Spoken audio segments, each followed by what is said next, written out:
자, 그럼 독일을 볼게요. 자, 독일은 이제 봉건국가의 발전 과정이 프랑스와 영국이 많이 달랐는데요. 일단은 그 예전 로마의 문화의 영향이 상대적으로 좀 적게 받았어요. 그래서 뭐 로테르링게와 뭐 서프랑크 정도고 로마의 그 지배를 받았던 것이, 그리고 나머지 지역 같은 게 거의 게르만족들의 영토였죠. 그리고 요 지역들은 되게 보면 이제 상당히 이제 프랑크 왕국 시기 때도 간신히 지배했던 곳이고, 좀 약간 뭐랄까, 이제 좀, 힘이 약했죠, 왕권이.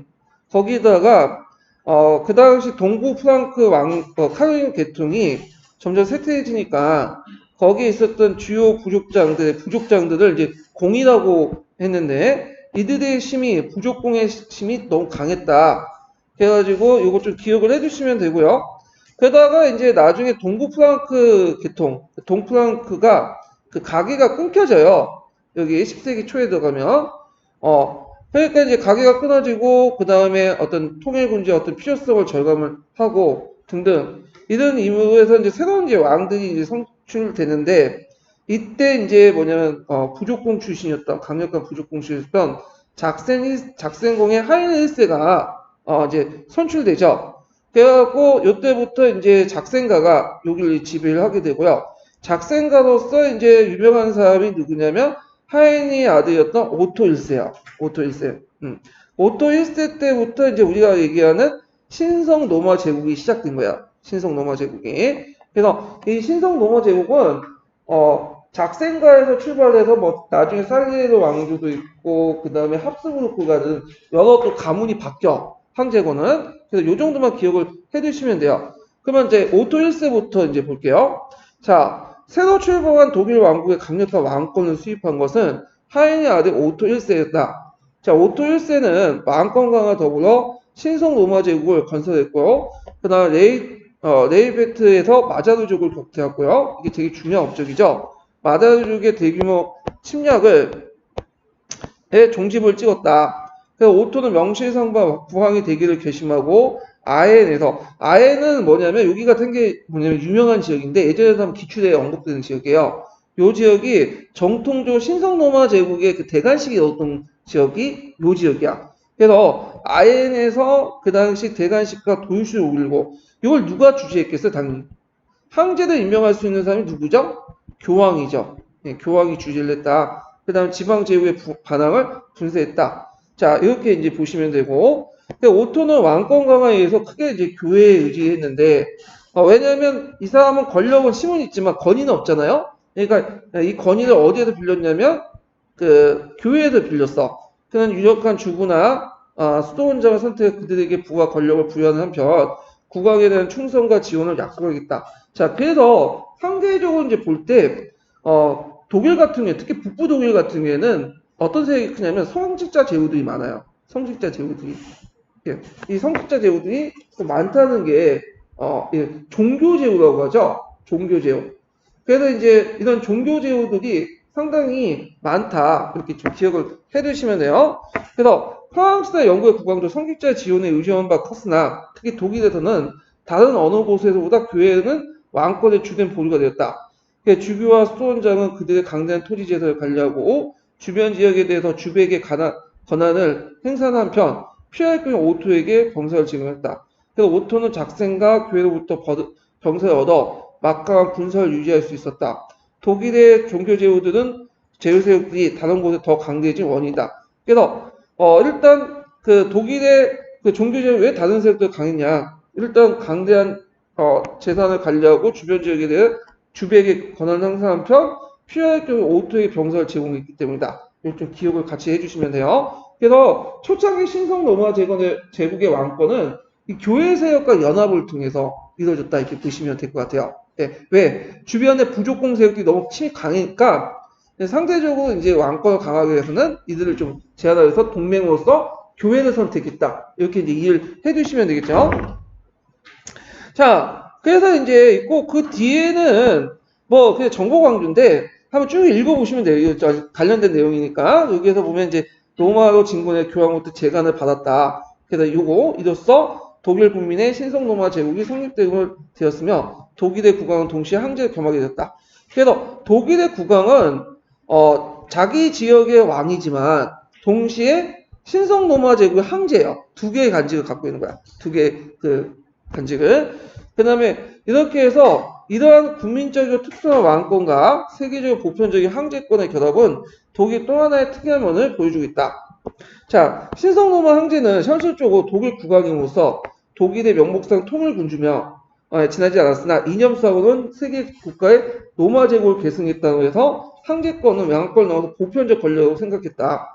자, 그리하여 역대 황제는 로마 제국의 영토인 이탈리아 세력을 부식하려고 했고 이런 황제 이른바 이탈리아 정책은 중세에서 또 하나의 보편적 권력인 교황과 대립을 하게 됐다. 그래서 아까 얘기한 것처럼 독일의 황제는 국내보다는 이탈리아 문제에 관심이 있다고 했죠. 일단 황제권이 어디에 나온 거야? 교황의 어떤 건의에서 나온 거고, 그리고 자기가 아는 데서 로마 제국의 황제라는 걸 되려면 이탈리아 본토를 좀 장악할 필요가 있겠잖아요. 그러다 보니까 이제 이탈리아 정책에 상당히 관심을 가질 수밖에 없어요.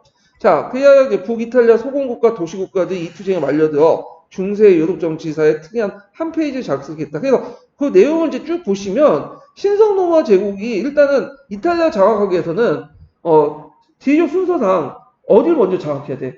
북부 이탈리아 지역을 장악해야죠. 근데 그 북부 이탈리아 지역에서는 여러 도시 국가들과 공국도 있었어요. 그래서 이들끼리 이제 뭐냐면 또 북부 이탈리아 도시들 국가와 그다음에 이런 황제권 간의 어떤 다툼이 상당히 중요한 문제였다. 이렇게 보시면 되죠. 자, 오토가 죽은 후에 이제 3대 이후에는 또 작세 왕조가 단절되고요. 프랑케 콜란드 2세부터는 살리에르 왕조가 등장해요. 그러니까 아까 얘기했지만 신성 로마 황제권이 한 개 가문이 독점하진 않아요. 여러 왕조들이 개통이 일어나. 그 중에 마지막 우리가 이제 알고 있는 그가 오스트리아 합스부르크 국가야. 그래서 이제 인데 하여튼 작세 왕조의 부족공의 세력을 억압하기 위해서 종교 세력이 이제 세력을 신장시켰으나 다른 한편은 각 공국의 부족공에 대항할 만한 새로운 세속 제후 세력도 육성했는데 그 결과 역사가들은 이걸 이제 이렇게 발음하기 좀 그런데 독일어 발음에서 프로스텐이라고 한다. 요거 좀 기억을 해두세요. 예.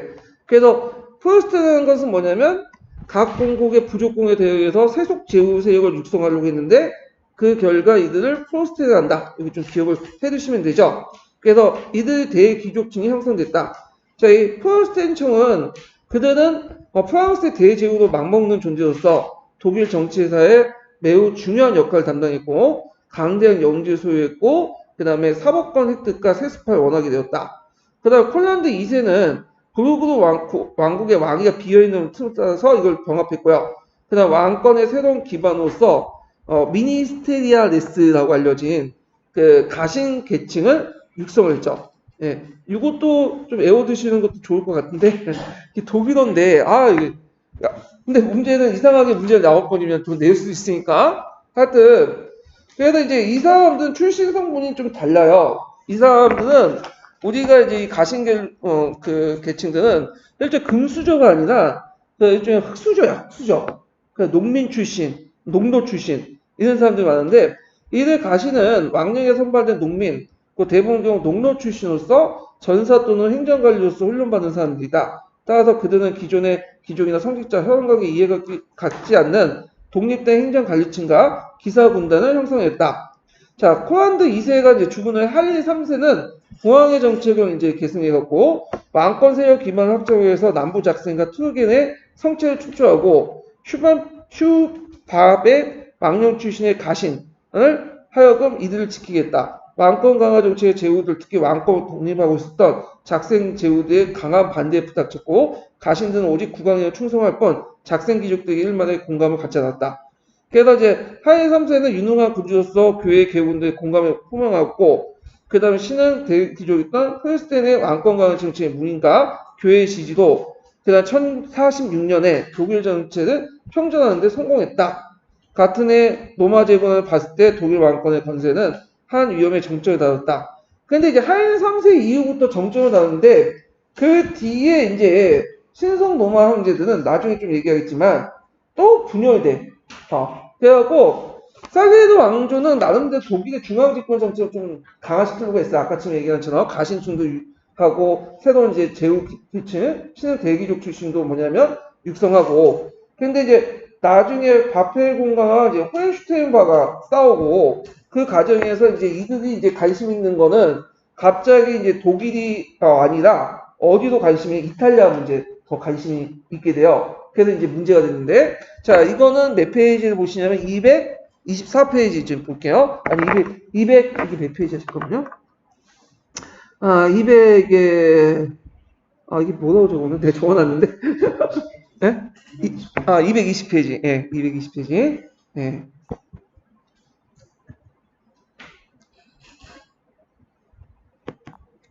200페이지 잘못 넘었다. 예.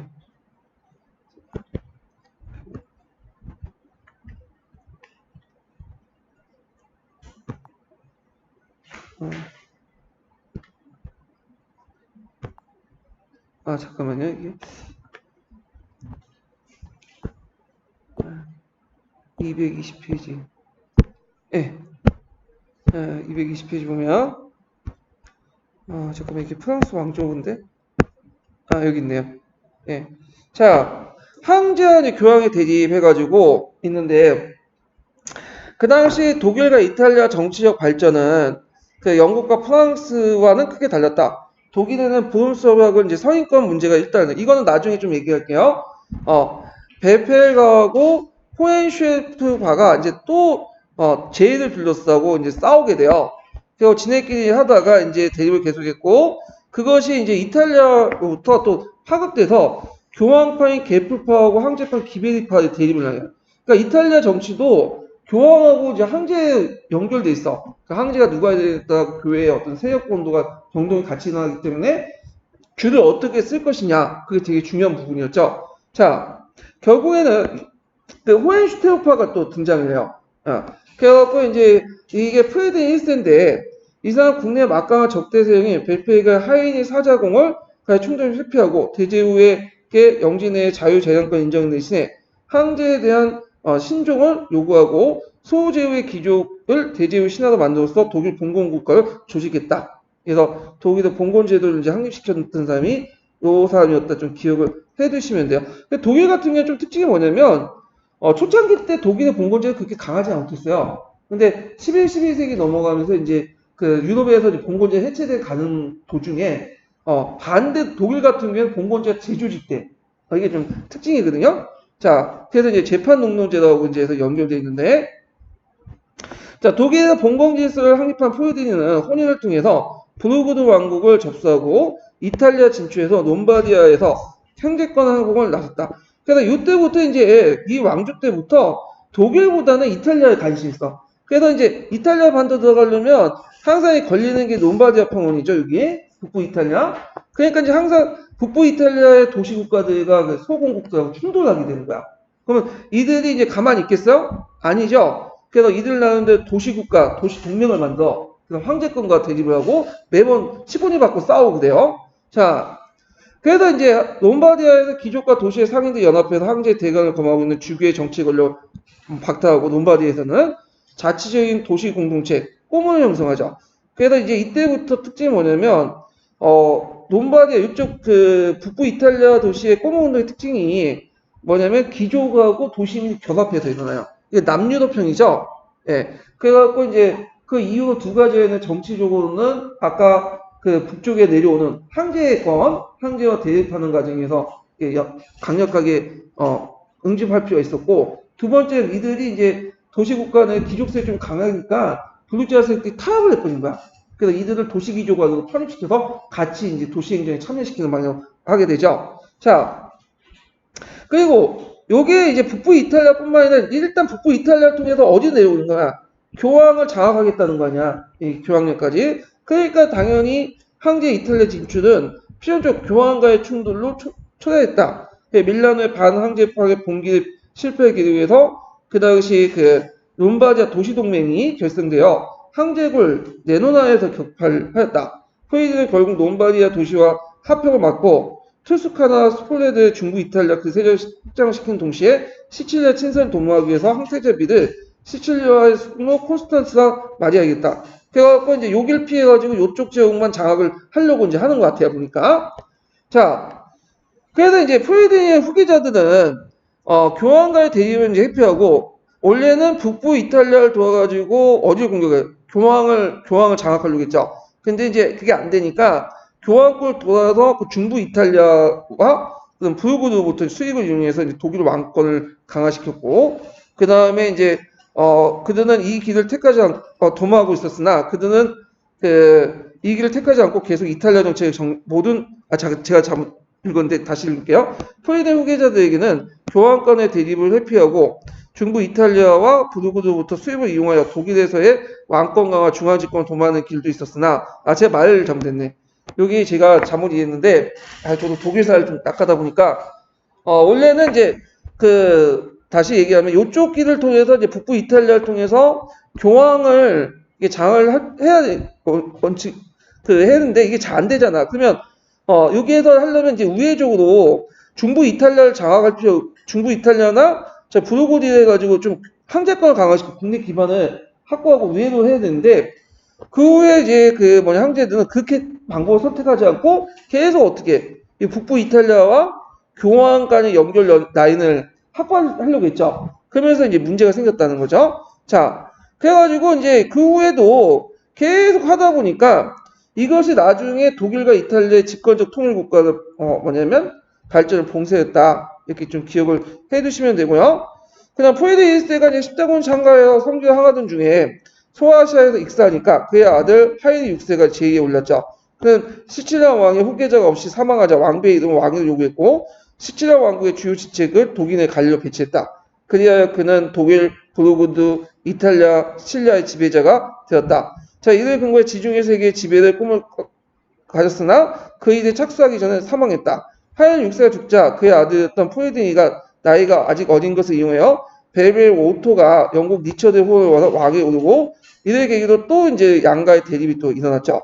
자, 그래가지고 이제 있고 뒤에 넘어가서 때마치 이노센트 3세가 37세의 젊은 나이로 교황에 올렸다. 그는 유럽의 모든 군주가 교황의 최고 지배자로 인정하게 되는 경우에 비로소 그리스도교의 통합과 안정을 이룰 수 있다는 신념을 갖고 교황의 권력을 최대한 확대시키려고 노력했다. 그는 처음 독일 황제를 오토로 지지하였으나 시칠리아에서 교황에 돌려주겠다는 약속을 지키지 않자 오토를 파문하고 젊은 프리드리히를 지지했다. 그래서 또한 프랑스의 필립 2세 이혼 문제에 개입해서 첫 번째 왕비를 다시 맡게 했고 그 다음에 영국 왕 존과 캔터베리 대주교 임명 대립을 이용해갖고 그를 굴복시켰고 그래서 이제 영국 교황을 지지한 렌턴을 대주교 임명하여 영국을 교회에게 바친 후 이를 다시 봉투 받는 정도 그만큼 권력이 강했다는 거죠. 그 다음에 예전에 시험문이 나왔던 것이 제4차 라테란 공회의죠. 요거 외워두세요. 예. 그래갖고 이제 로마에서 제4차 라테란 공회의를 열어서 카토릭 기본적 교리를 확인하고 교회의 도덕적 개혁과 교회 내부 행정에 행사 진정했다. 요 부분은 나중에 제가 더 설명해 드릴게요. 요 부분은. 네. 그래서 요 관련된 내용이 시험문이 나왔는데 제4차 라테란 공회의를 열었던 배경이 뭐냐면 그 당시 이단 운동과 관련됐어요. 이단 운동. 그래서 이제 알비파들이 들고 일어나니까 이제 이걸 진압하고 나서 뭔가 교회의 깨끗한 참신한 모습들 보여야 될 거냐. 그러니까 트렌트 공회처럼 신교도 등장하니까 그걸 대응해서 트렌트 공회에 연 것처럼 라테란 공회를 열어가지고 종전의 교회의 폐습 같은 거죠. 이런 것들을 이제 시정하고 기본적인 교리를 다시 확립한 거야. 이단들이 주장했던 기본적인 교리들은 이제 뭐냐면 부정을 하는 거죠. 요 자세한 내용은 좀 뒤에 이제 제가 할 때 얘기를 해드릴게요. 그 다음에 호헨슈테르파의 프리드리히 2세가 이노 3세 지지로 다시 황제가 되었어요. 그러니까 되게 복잡해. 처음에는 호헨슈테르파가 됐다가 벨베파가 됐다가 다시 호헨슈테르파에 넘어가는 거죠. 그래서 이 사람은 이제 이노 3세 지도 황제가 되었으나 가장 무섭게 또 교황의 적이 되었다. 그의 몸에서 시칠리아인들의 피해 절반이 섞여 있었고 이스라엘 문화에 젖어 있어서 시칠리아 공주의 자산 탓으로 별로 신앙심이 없었거니와 성직자의 교회에 존경할 마음도 없었다. 그는 높은 수준의 교육을 받고 총명했으며 스스로 신이긴 했으나 학문과 예술을 보호했다. 자, 교황 그레고리 9세가 십자군에 출발하지 않는다고 하여 프리드리히를 파문하니까 그는 성지로 항해서 이집트의 태수와 협약을 맺고 그 다음에 예루살렘, 베들레헴 등을 확보했다. 그리고 귀국해서 중부 이탈리아의 영토를 침범하고 교황을 격파하고요. 멜핀 현장을 이제 해서 시칠리아와 중부 이탈리아 집권적 통일국가를 형성했다. 이 사람이 좀 기억할 게 뭐냐면 멜핀 현장을 이제 맺었는데 이게 이중적인 거예요. 프레데니가 전형적으로 이제 독일 황제 정책도 알 수 있는데 이탈리아 중요시 정책을 알 수 있는데 멜핀 현장을 맺어서 시칠리아와 중부 이탈리아 뭐 이런 여러 이탈리아 지역들을 자기 손아귀에 누르려고 했는데 거꾸로 독일 제후드하고는 조약을 맺을 때는 어떤 독일 제후드의 뭐냐면 자율권을 인정하는 조약을 맺게 돼요. 이중적인 거죠. 만약에 이 사람이 독일 황제면 당연히 독일 내에서 국내의 어떤 중앙 집권을 강화시켜야 되는데 그건 포기해버리고 어디에만 관심 있는 거야? 이탈리아. 여기를 어떻게 하면 자기가 손아귀에 놓을 것인가? 이걸 이제 보여주는 대표적인 것들이 뭐냐면 멜핀 헌장이야. 그래갖고 공공기족과 도시의 자치권을 대폭 축소하여 왕권을 절대하고 관료적인 중앙정부를 통제하여 황제가 임명하는 지방행정을 하여금 지방행정관으로 하여금 지방의 사법과 행정을 가난하겠다. 그래서 그는 상업을 장려하고 때는 귀족과 성직자 및 시민대표 구성하기 위해 신분제이죠. 소집했는데 이러한 프레든의 국제는 근대 절대주의 국가를 연상시키게 한다. 어디에서만 한정돼서? 이탈리아. 근데 오히려 독일 같은 경우에 뒤에는 중앙집권을 포기해버리고 그냥 자율권 인정하는 방향으로 이제 나가죠. 자, 멜피 현장과 함께 여기 이제 독일 제후드의 이익을 위한 현장은 멜피 현장은 거꾸로야. 그래서 이거는 지방 제후드의 실질적으로 독립을 주권을 부여하고 그 다음에 이제 롬바디아에 대해서는 멜피 현장과 동일한 체제를 선언한다. 여기에서 이제 잘라서 읽는 게 지방 제후는 누굴 얘기하는 거죠? 앞에서는 지방 제후는 여기는 이탈리아를 얘기하는 거고 요게 지방 제후는 누구를 해? 독일 제후. 그러니까 독일 제후에게는 실질 권한을 주되 여기 롬바디아에서는 뭐죠? 롬바디아는 이탈리아죠. 이탈리아는 멜피 현장과 똑같은 체제라는 거야. 그럼 정리해서 얘기하면 멜피 현장에서는 시칠리아, 그 다음에 중부 이탈리아, 그 다음에 중남부 이탈리아죠. 여기 보니까 멜피 현장은 중부 이탈리아, 시칠리아 왕국. 그 다음에 여기까지는 이제 자기가 이제 황제권을 강화시키겠다. 그리고 나서 여기에다 이제 독일 제외 이익을 현장에서는 여기 보면 이제 롬바디아 지역까지 여기 하죠. 그러니까 롬바디아는 어디에 적용된다? 멜피 현장에 적용한다는 동일한 거. 그러니까 이 지역은 이렇게 가난하고 그다음에 독일 제외 이익 현장에서 독일 독립과 주권을 부여하는 것은 누구한테? 독일 제외에게. 무슨 말인지 알겠죠? 그래서 이런 이중적인 지배 체제를 했다. 그래서 문제 어렵게 나오면 이 멜피 현장하고 그다음 독일 제외 이익에 대한 현장 부분이 따로따로 나올 수 있어요. 제가 예전에 모의고사를 만들었거든요. 그래서 그거 좀 참조를 해주시고 그래서 이 멜피 현장을 그 당시 동일하게 부여한다고 하니까 그 당시 롬바디아 도시들이 가만히 있겠어요? 다시 동맹을 결성해서 저항을 하죠. 그래서 그 당시 이제 교황 입장할 때 누굴 지지하겠어요? 분명히 그 사람들의 라인을 잘 생각해 보세요. 프레드 2세는 요 중부 이탈리아 지역과 그 다음에 요 시칠리아 지역은 자기가 장악을 해서 멜핀 현장을 정용하려고 했고 이 지역은 이제 반발이 없죠. 어차피 자기 지역이니까. 근데 여기 교황과 북이탈리아 지역 같은 아직 지배 영역을 속하지 않았는데 형식적으로 여기 롬바디아를 자기가 또 지배하고 멜핀 현장을 또 동일하게 적용한다고 선언했잖아요. 그러면 아까 얘기한 것처럼 이제 예전에 선조들처럼 여기 북부 이탈리아 라인과 이탈리아 라인을 타가지고 북부 이탈리아와 교황령을 성 연결시켜고 북부 이탈리아 장악한 다음에 교황령을 장악하려고 하니까 교황의 입장 올 때는 얘가 만약에 넘어가면 어떻게 돼 있어?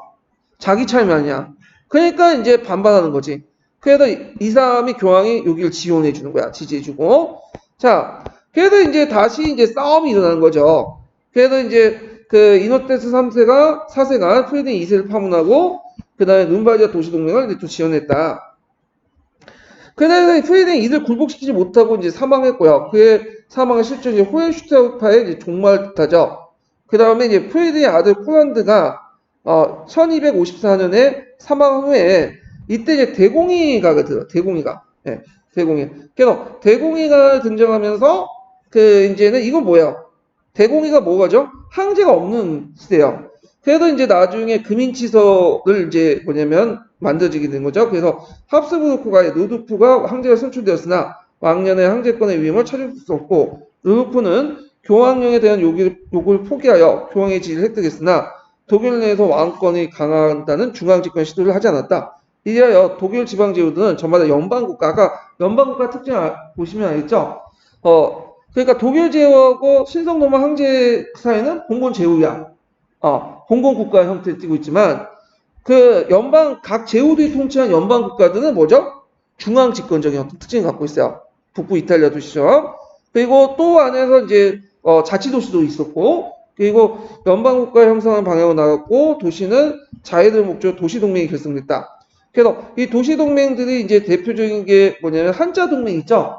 이렇게 이제 보시면 돼요. 그래서 이탈리아는 정치적 분열이 계속되었다. 그러면 정리해서 이제 보면 아까 이제 독일 같은 경우에는 이제 제가 이제 따로 가게를 이제 너무 복잡하니까 이제 영국, 프랑스가 달리 설명을 이제 정리 좀 안 해봤는데 일단은 독일은 동프랑크 왕국 있었죠. 동프랑크 왕국. 근데 동프랑크 왕국이 이제 뭐냐면 왕위가 슬슬 끊어지니까 그래서 이제 이 동프랑크 왕국은 하는데 요때 작센가가 다시 이제 뭐냐면 왕위를 세습하죠. 왕위를. 그리고 작센가의 오토 1세가 때부터 뭐가 되는 신성 노마 황제라고 하는 거예요. 그래서 신성 노마 황제는 독일과 누구의 왕이 거죠? 독일과 자신의 전 유럽의 왕을 같이 경쟁하죠. 근데 주의하게 독일은 왕과 전 유럽의 이제 실제적 지배 영역은 별로 없어요. 자기 직속령 외인데 독일의 왕이면서도 전 유럽의 뭐야? 황제가 되는 거야. 근데 황제는 간접적인 거야. 그래서 이제 있는데 이 신성 로만 이제 오토 1세가 작센가가 이제 이사 작센가죠. 했다가 그 후에 왕조가 바뀌죠. 무슨 왕조? 살리에도 왕조로 바뀌어. 그래서 살리 왕조는 나름대로 중앙 집권을 좀 하려고 했어. 국내에 중앙 집권을 좀 하려고 했는데 문제는 이제 나중에 살리 왕조가 끝나고 나서 누구 왕조가 벨베공가 그 다음에 호헨슈타우트펜가가 싸우죠. 그래서 벨페와 후헨슈타우트펜가 싸우는데 그래서 슈타우페 왕조가 등장하죠. 근데 이 왕조 때부터는 좀 이상하게 꼬인 거야. 이 사람들은 독일의 중앙 집권은 관심이 없고 어디에 관심이 있어요? 이탈리아 문제에 관심이 있어. 그래서 뭐 시칠리아도 없고 그 다음에 중부 이탈리아 이런 지역도 이제 없고 근데 어디를 얻지 못했죠? 북부 이탈리아. 를 얻지 못했죠. 이게 이제 제일 중요한 교황령을 얻을 수 있는 제일 중요한 건데 그래서 이 북부 이탈리아들이 이제 거기 호헨슈타우페 왕조에 대입을 해가지고 싸워가지고 무슨 동맹을 해? 롬바디아 동맹을 맺잖아요. 그래서 호헨슈타우페 왕조의 이제 정책을 잘 나타나는 것이 아까 무슨 현장을 볼 수 있어요? 멜필 현장을 볼 수 있죠. 멜필 현장은 일단 멜필 현장과 그 다음에 이제 또 독일 제후들의 뭐죠? 이게 정확한 명칭이? 독일 제후 이익을 위한 현장. 여기에서 볼 수 있는데, 멜필 현장에서는 뭘 강조하는 거야? 이탈리아 중앙집권, 자기 이제 예소관을 두고, 그 다음에 이에 반해 독일 제후들의 이익을 위한 현장에서는 오히려 풀어주려고 했는 거잖아. 그래서 이 멜필 현장을 그 당시 이탈리아 북부 지역에 적용하려고 하니까 당연히 반발하죠. 그래서 전쟁이 일어나. 롬바디아 동맹들이 전쟁하고. 그래서 이제 있다가 나중에 이제 호헨슈타우페가 이제 끝나고 나서 대공의 시대가 있죠. 그리고 대공의 시대를 통해서 이제 거쳐갖고 금인치서를 통해서 즉위한 왕조가 오스트리아의 합스부르크 왕조죠. 근데 오스카 합스부르크 왕조는 기존에 여기 이제 보면 살리에도 왕조처럼 독일 내 중앙 집권을 하려고 하지 않고 그 다음에 또 호헨슈타우페 왕조처럼 뭐 이탈리아 문제가 있어서 자기가 북부 이탈리아 교황령을 장악하려고 하지 않고 그래도 얘네들은 그냥 오스트리아 지역만 이제 장악하고 명목상 이제 황제만 이제 좀 하려고 하는 거야. 그러면서 이제 그 지역에 이제 오스트리아 그 합스부르크 왕조 그 밑에 있었던 제국들은 이제 일종의 무슨 국가로 발전된다? 연방 국가로 발전돼서 독일의 특유한 형태, 봉건제 형태지만 또 한편은 연방제 형태인 두 가지가 같이 결합이 되는 거야. 이해되시겠죠? 그러다가 이제 뭐 30년 전쟁 하면서 점점 연방 국가들 권한이 점점 강해지고 실제 국가 형태로 띄게 되는 거야. 예. 그리고 나서 연방 국가 중에 프로이센이 이제 뭐냐면 독일 통일을 하게 되는 거죠. 예. 이렇게 정리가 되셨죠? 이렇게. 예. 그래갖고 이제 했는데, 독일사가 좀 어려워. 독일 중세사도 저도 약하기 때문에. 자, 그러면 이렇게 해서 이제 한번 독일 관련된 내용을 이제 좀 봤고요. 그러면 다시 이제 앞에 돌아와서 이제 세속 권력을 다 얘기했으니까 이제는 무슨 권력을 좀 얘기해야 되냐면 기독교와 이제 중세 경제 그 관련된 내용을 좀 봐야 되겠죠. 잠깐만요.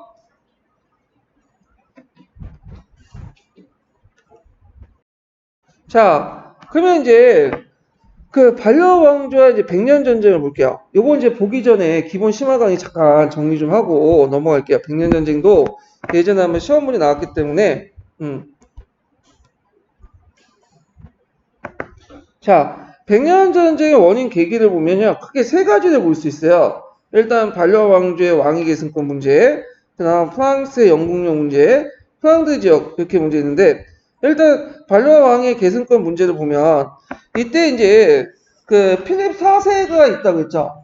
예. 근데 필립 4세가 그 당시 이제 그 아들이 3명 있었거든요. 근데 3명이 차세대 왕위가 돼요. 왕자가 되는데 문제는 이제 그 왕이 저 뭐 중요한 건 아닌데 필립 루이 11세, 필립 5세, 샤를 6세 이렇게 했는데 다 밑에 뭐라고 했죠? 딸딸딸이야. 아들이 없어. 그러니까 이제 그 반개월족이었던 필립 6세가 즉위가 되는데 그거에 대해서 이제 누가 딴짓거리냐면 필립 4세의 그러니까 누가 에드워드 3세가 딴짓거리 돼. 왜냐면 이 사람이 이제 딴짓거리 거는 게 뭐냐면 에드워드 3세 필립 4세 딸 이사베라의 아들이 자기다. 그러니까 난 그 외손자다. 그러니까 친척 순위에서 보면 내가 더 뭐냐면 우위에 있다. 이런 식으로 주장을 하게 되죠. 그러니까 프랑스 왕이 될 수 있다. 그런데 이거에 대해서 그 프랑스가 받아들여요? 안 받아들이죠, 당연히.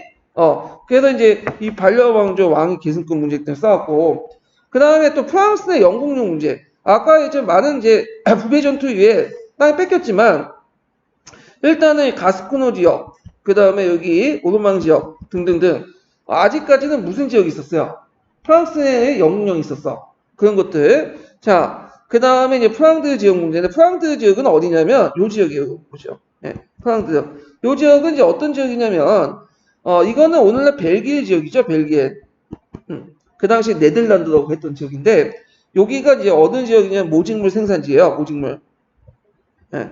그래서 이걸 모직물인데, 그 당시에 영국은 양모 생산국이었죠.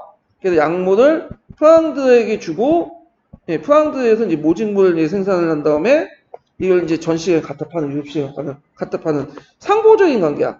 그러니까 영국 입장이 프랑드를 장악하여 있었는데 문제는 그 당시 이제 프랑드의 이제 귀족들이 그 저기 제후들이 프랑스하고 또 연결돼 있어요. 그리고 영국이 이제 그 뭐냐면 수공업자나 임금 노동자는 또 뭐냐면 영국하고 또 연결돼 있고 그래서 이제 수공업자 임금 노동자 반란 때 프랑스 왕이 개입되는데 이때 이제 또 경제적 이해관계인 영국이 견제하는 과정에서 일어났다. 세 가지 이제 문제 때문에 일어났고요. 자, 그 다음에 계기가 됐던 것은 이 필립 6세가 법률가들이 에드워드 3세 신종서약을 형식적으로 미비하다. 원래 에드워드 3세가 이제 필립 6세의 신하잖아요. 땅을 갖고 있으니까. 그러면서 시정을 요구하는데 에드워드가 거부를 했죠. 그러니까 너 계약 위반이다 하면서 이 가스코너 지역을 몰수하기 위해서 선언을 한 거야. 그러면서 전쟁이 발발하는데 이 가스코너 지역은 여기를 의미해요. 기회공국 여기 남쪽 지역을 의미하는데 이 지역이 이제 유명하게 무슨 산지라고 했죠? 포도주 산지죠.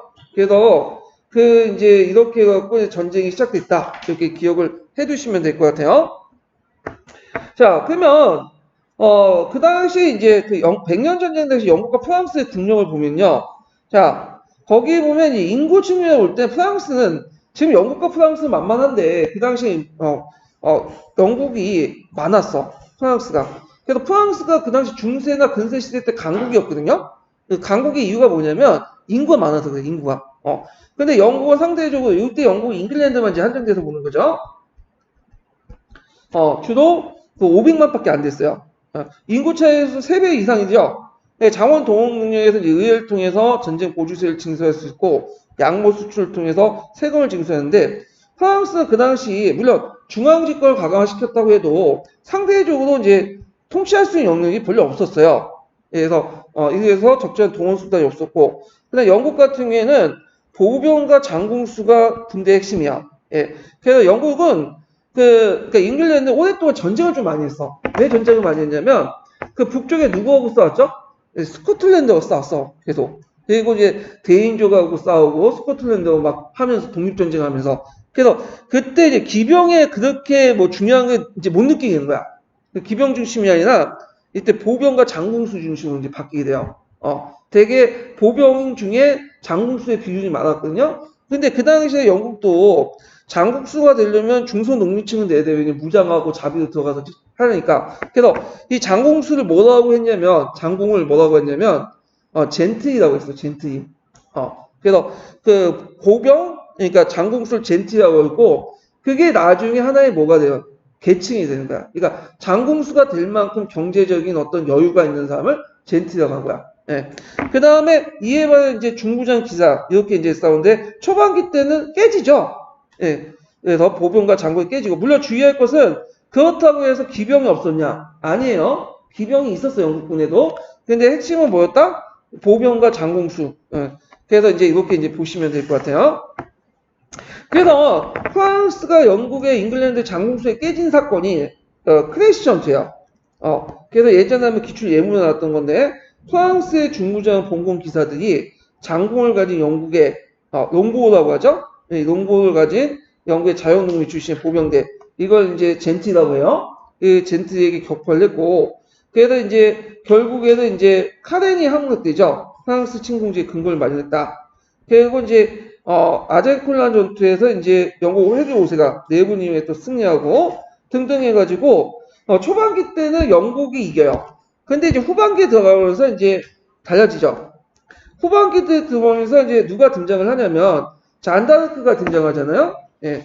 그래서 잔다르크가 이제 일종의 하면서 뭐냐면 프랑스군이 이기게 되는데 물론 잔다르크 때문에 이긴 건 아니에요. 그다음 후기 때 들어가면 이제 프랑스에서 군제 개편을 해가지고 하얀무기 있죠. 하얀무기. 하얀무기를 본격적으로 이용을 하게 돼요. 그러면서 이제 영국의 장군술들 그 뭐냐면 보병 집단들 젠틀 계층들 이제 젠틀군을 격파를 하고 결국에는 이제 프랑스 내 영국 영토를 수복하죠. 카렌을 제외하고는 많은 땅을 수복을 하고 그 다음에 예전에는 잔다르크 전에는 아까 얘기처럼 뭐냐면 자기는 프랑스인이라고 생각을 안 했죠. 예. 그래서 심지어는 브루그녀가가 영국과 손을 잡고 프랑스를 공격하고 그렇게 이제 하고 그런데 이제 잔다르크가 등장하면서 이제 뭐냐면 이제 자신이 이제 뭐냐 이걸 계기로 민족적 상징이 되면서 이 사람이 이제 뭐냐면 이걸 계기로 해서 프랑스 민족주의가 형성이 되기 시작한 거야. 프랑스 민족이라는 의식이 민족주의보다는 그리고 이제 앞에서 얘기한 것처럼 그 브루그뉴 군이 처음에는 프랑스하고 연합을 해서 같이 아니 영국군하고 같이 해서 싸웠잖아 프랑스군하고 그리고 이제 나중에 뭐 꼼페에는 장다르크가 잡힐 때도 브루그뉴 군에 의해서 잡혔는데 나중에 들어가면 브루그뉴조차도 이제 어떻게 될까요? 사회 칠세 하야해 갖고 같이 싸우게 돼요. 그러면서 이제 이 전투를 계기로 해서 어떤 민족 의식, 민족 국가 이런 것들이 형성이 됐다. 물론 완벽하진 않지만 프랑스인이라고 생각을 하게 되면서 이제 됐고 그러면서 프랑스 내 영국 영토가 카렌 제국하고 대부분 다 수복을 했다. 카렌조차도 좀 있다가 나중에 프랑스 영국으로 들어가게 되죠. 자, 그래도 외부의 공격을 받은 과정에서 내부의 응징력이 강화되면서 이제 지역 의식이 떨쳐나가고 민족 의식이 형성이 됐다. 기억을 해주시면 되고요. 이건 우리나라도 마찬가지로 몽고족이 쳐들어오니까 처음에는 일종 사망 의식이 남았는데 몽고족까지 싸우는 과정에서 뭐야? 민족 의식이 확립됐잖아요. 그러면 영국도 마찬가지야. 영국도 이걸 계기로 해서 이제 영국 내, 프랑스 내 영국의 영토가 많이 없어졌잖아, 이제. 그러니까 국내 문제에 관심이 갖게 돼. 그래서 자연스럽게 잉글랜드라는 어떤 의식이 이제 형성된 거야, 민족 의식이. 그리고 이제 장미 전쟁을 거쳐갖고 이제 무슨 왕조가 영국에는 투도 왕조가 성립되죠. 예. 그래서 이제 중앙 집권을 촉진했고 장미 전쟁 때 많은 이제 대가문들이 몰락을 하게 돼요. 봉건 제후들이 몰락했고 이것이 나중에 헨리치스의 절대 왕조의 배경이 됐다. 이건 나중에 이제 연구할 때 이제 좀 얘기를 할게요. 자, 그러면 관련된 내용을 이제 볼게요. 네.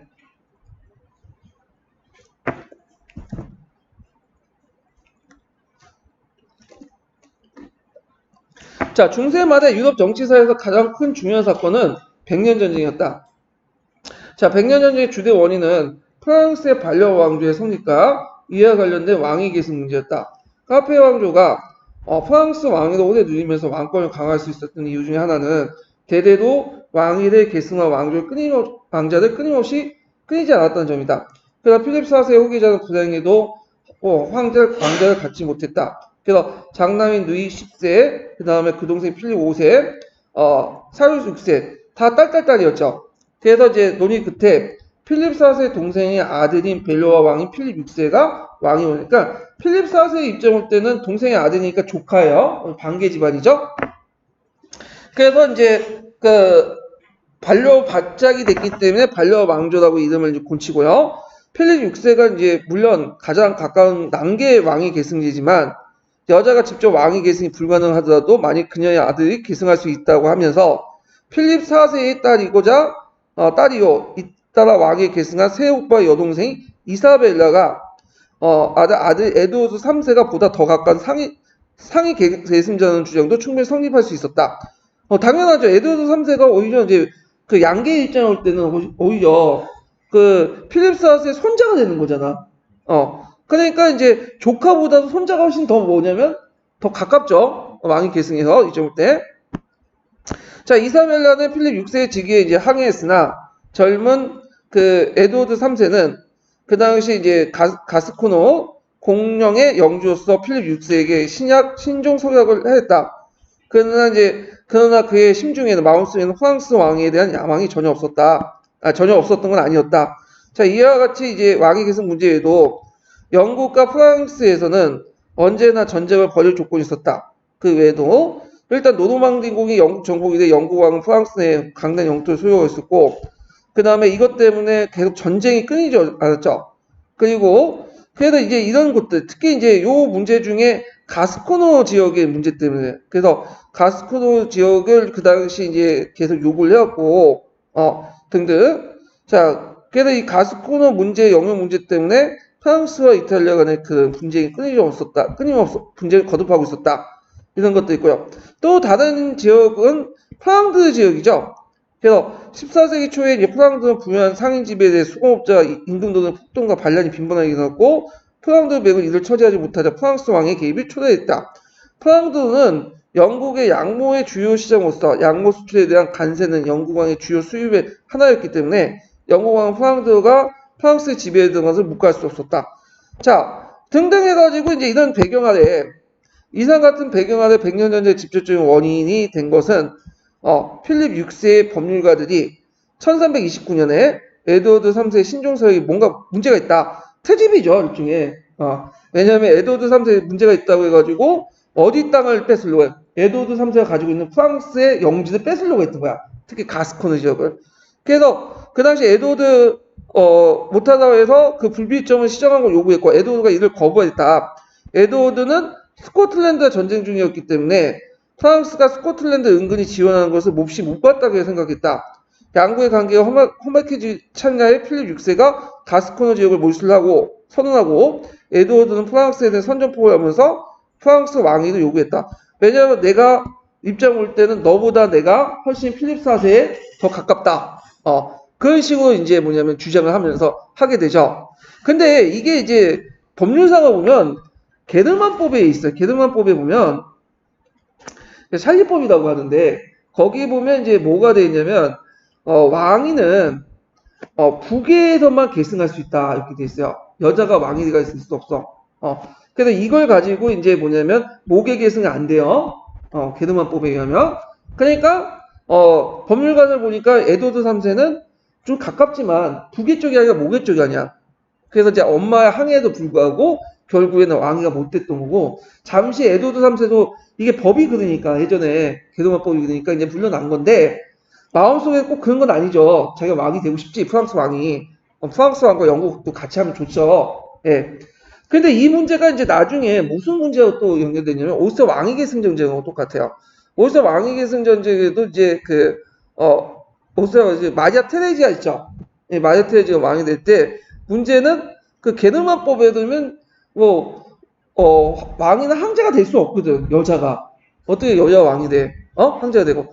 그래갖고 이것 때문에 이제 그 선왕이었던, 제 이름을 까먹었는데, 그 마리아 테레지의 그 아버지가 어떻게든 그걸 좀 하려고 여러 선제우들 그 불러놓고 약속도 하고 그랬어. 약속하면 뭐해? 그냥 도장만 찍고 약속을 했는데, 근데 이제 프로이센 입장할 때는 이제 이게 기회를 삼아가지고 이걸 가지고 이제 얘기를 하는 거야. 게르만법을 가지고 어떻게 너가 황제가 되냐.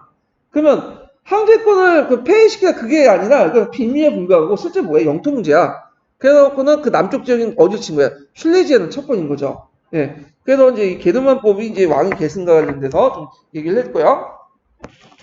자, 백년 전쟁이 이제 볼게요. 이게 정기 후기가 있는데 우리가 백년 전쟁 하니까 뭐 100년 동안 싸웠다고 생각하지만 실제 100년 동안 싸우는 게 아니에요. 100년 싸운 게 아니라 좀 싸웠다가 쉬었다가 또 패스트 드니까 좀 싸웠다가 좀 쉬었다 그래. 그리고 여러 번에 이제 뭐냐면 전쟁이 시기적으로 전쟁이 일어나는데 전투로 자, 100년 전쟁 시작할 무렵에 프랑스와 영국의 인적 물적 자원은 프랑스가 훨씬 유리했다. 그래서 당시 영국의 인구는 약 350만 명인데 비해서 프랑스와 왕의 지배하에선 주민이 1600만 명이었고 망령지의 주민만 해도 1200명 정도였다. 뿐만 아니라 프랑스는 영국에 비해서 훨씬 더 생산적이고 번영하고 있었으며 생활 수준은 높았다. 그러나 문제는 봉건사의 군사는 별로 관계가 없었다. 왜냐면 이게 뭐 비슷비슷하잖아. 기사나 뭐 그렇게 해가지고 싸우는 거고. 근데 영국과 프랑스 실제 움직이는 병력이 비슷했고. 왜냐면 이제 프랑스 왕권이 실제로 약했어요. 상대적으로. 초창기 때. 지금 물론 필립 4세 이후부터 계속 강화됐다고 해도 이건 그 전보다 좀 강화됐다는 의미지. 근데 영국은 초반기 때부터 강했죠. 나중에는 모르겠지만 그때 동원할 수 있는 병력이 상당히 좀 있었고 그래서 인구에 비해서 동원할 수 있는兵력이 영국이 훨씬 더 많았다. 그러니까 절대수에서는 비슷할지 모르겠지만 자, 그 다음에 프랑스군의 핵심은 전시대에 다름없는 중무장 공공귀족이었죠.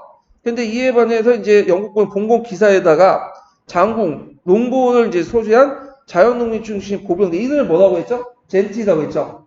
이들 중심에서 실전 경험을 갖고 참가했다. 이 실전 경험이라는 것이 아까 말한 누구하고 싸우냐? 스코틀랜드하고 계속 싸웠기 때문에. 그렇기 때문에 이 스코틀랜드 전쟁에서 기사보다는 이 롱보드의 활동이 되게 많았거든. 그러니까 이제 있고 군대에 다녀오신 분도 알겠지만 이제 싸워봤냐 안 봤냐에 따라서 이 조직력의 전투력이 확 다르거든. 그러니까 프랑스는 기사지만 이들은 몇십 년 동안 몇백 년 동안 전쟁 한 번도 안 했던 사람이고 얘네들은 밥만 먹고 전투를 했던 사람이야. 당연히 초반기 때 누가 이길 수밖에 없어요. 영국군이 이길 수밖에 없죠. 잉글랜드군이. 자, 그래서 백년 전쟁을 통해서 줄곧 싸움터가 됐던 것이 프랑스였으나 실제 전투는 긴 후전기를 제외하고는 간헐적인. 이때 후전기는 뭐냐면 중간에 패스트가 유행했어요. 그래서 잠시 이제 쉬었어. 그래서 이제 큰 전투는 1346년에 크레이시 전투가 있어. 크레이시 전투. 크레이시 전투. 네, 유명하죠.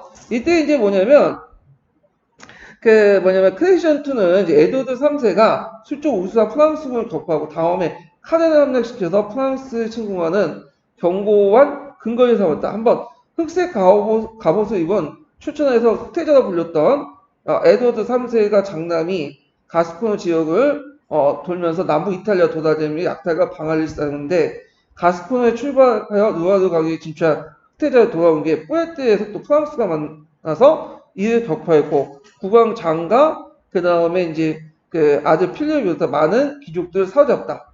그래서 이게 브레팅의 후전이라고 하거든요. 그래서 전반기 때 큰 저는 크레시 전투하고 그 뭐냐면 흑태자가 이제 해서 프랑스를 해서 왕을 잡은 후아디의 전투. 이게 세 가지로 보시면 돼요. 예. 그래갖고 이제 있는데 먼저 이제 크래시 전투만 이제 좀 얘기를 해드릴게요. 이 크래시 전투가 예전에 시험 문제 나왔는데, 크래시 전투가 왜 일어났냐면, 그 당시의 전투는 지금처럼 작전 세우고 그런 건 아니었어요. 대개 보면 이제 어떤 식으로 하냐면, 전투 부대들이 이제 뭐냐면, 특히 그 영국군 같은 경우에는 전투할 생각은 없었어요. 프랑스군하고 마주쳐갖고 전투할 생각 없었고, 얘네들의 주요 목적은 약탈이에요. 그러니까 도시 돌아다니면서 약탈하고 있는 거야. 영국군 주력을 피하고 다니고 있거든요. 그런데 때마침 크레이시에서 우연찮게 이제 부닥치게 어쩔 수 없이 싸우게 된 거야.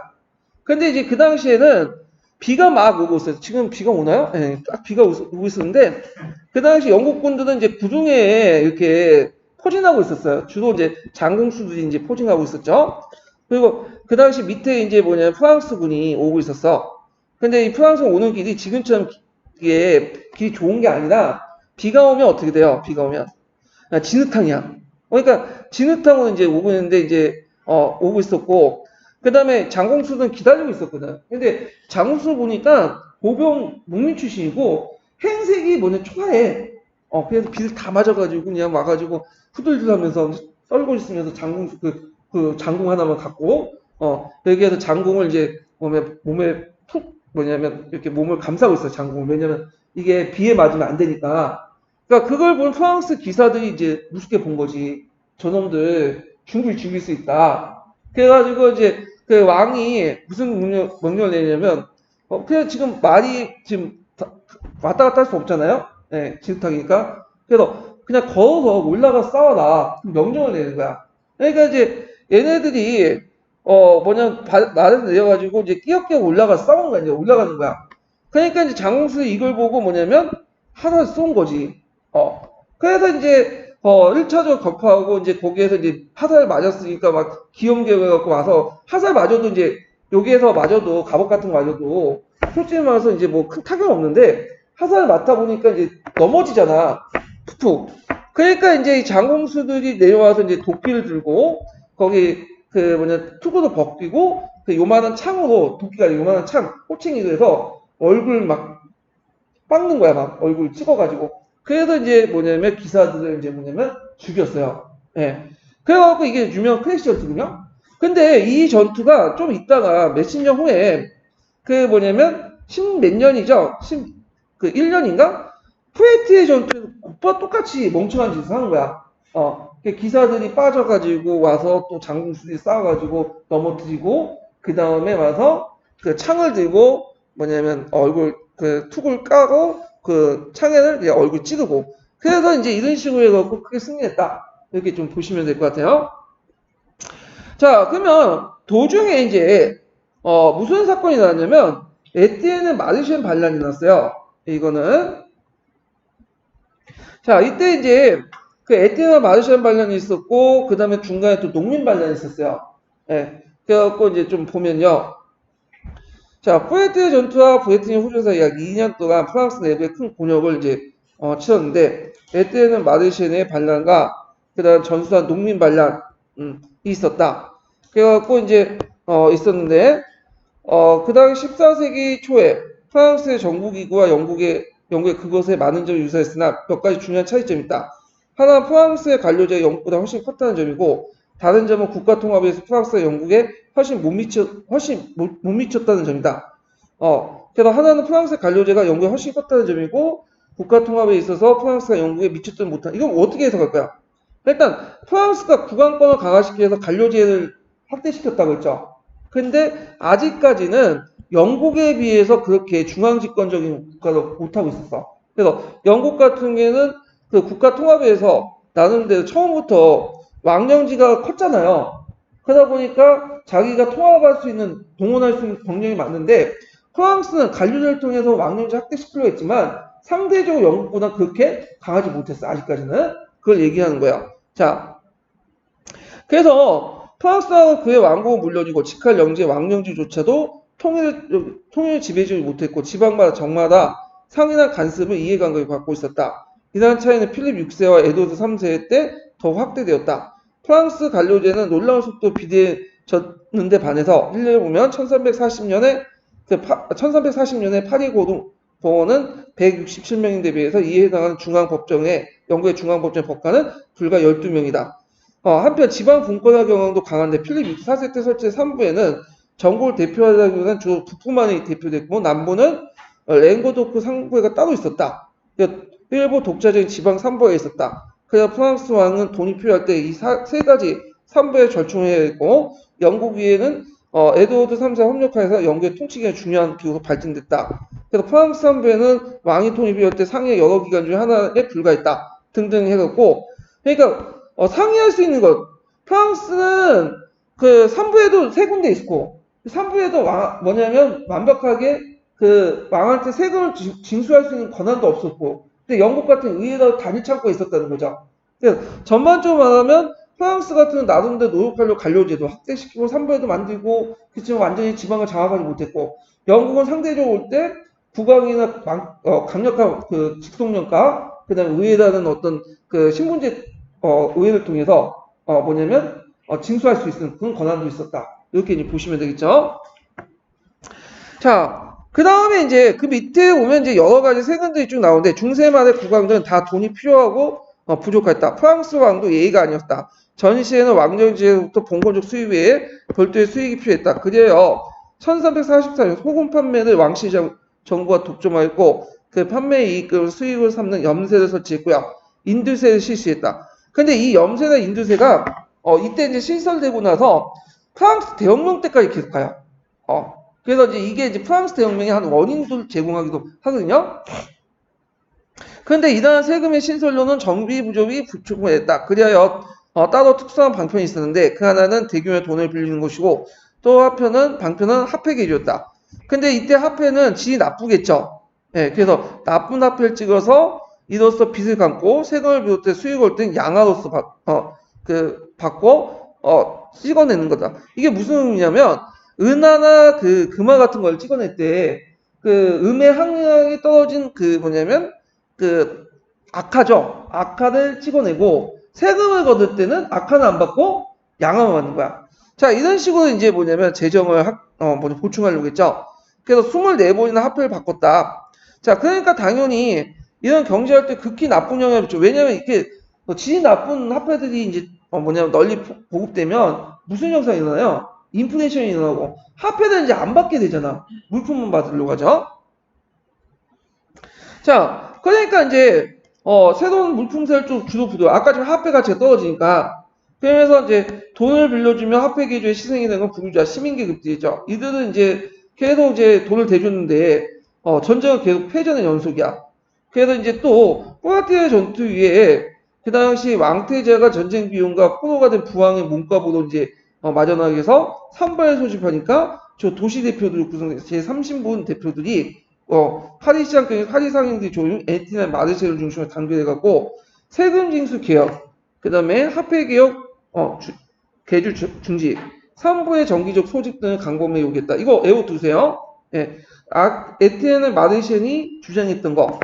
그래서 다음에 왕태자가 이를 거부하니까 프랑스에서 폭동이 났죠. 그래서 마르셀은 때마치 반란이 일어난 농민군과 제후하여 이때 이제 뭐냐면 불안을 느낀 시민 중에 보수파에 의해서 마르셀이 살해되고 파리의 왕태자 수준에 들어가서 농민반란도 귀족들에게 진압됐다. 이렇게 이제 있는데 그러면 여기에서 농민반란은 뭘까요?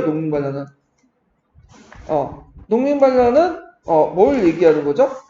보통 유럽에서 일어난 농민반란 두 개가 있죠. 그래서 영국에서 일어난 와터 테일러난이 있고 요때 농민반란은 자크리의 난이죠. 자크리의 난. 네, 이게 그래서 자크리의 난과 요 당시 에티에르 마르셀 연합군이 이제 결성을 하려고 했지만 그 보수파들 있죠. 그때 농민들이 뭐냐면 손을 잡는 걸 별로 안 좋아하는 사람도 있어. 예. 그래갖고 당연히 이제 이때 살해되고 결국엔 실패했다. 그러니까 런던에서 후에 몸으로 사망한 국왕 장애에 뒤에서 왕이 오던 샤르 5세는 마르셀 반란을 계기로 자치운동에 강했던 북프랑스의 자치도시의 독립성을 삭감하고 이들 왕권에 통제하였으며 이보다 일일이 3부에 걸치지 않고 정규적인 세금을 부과하는 데 성공했다.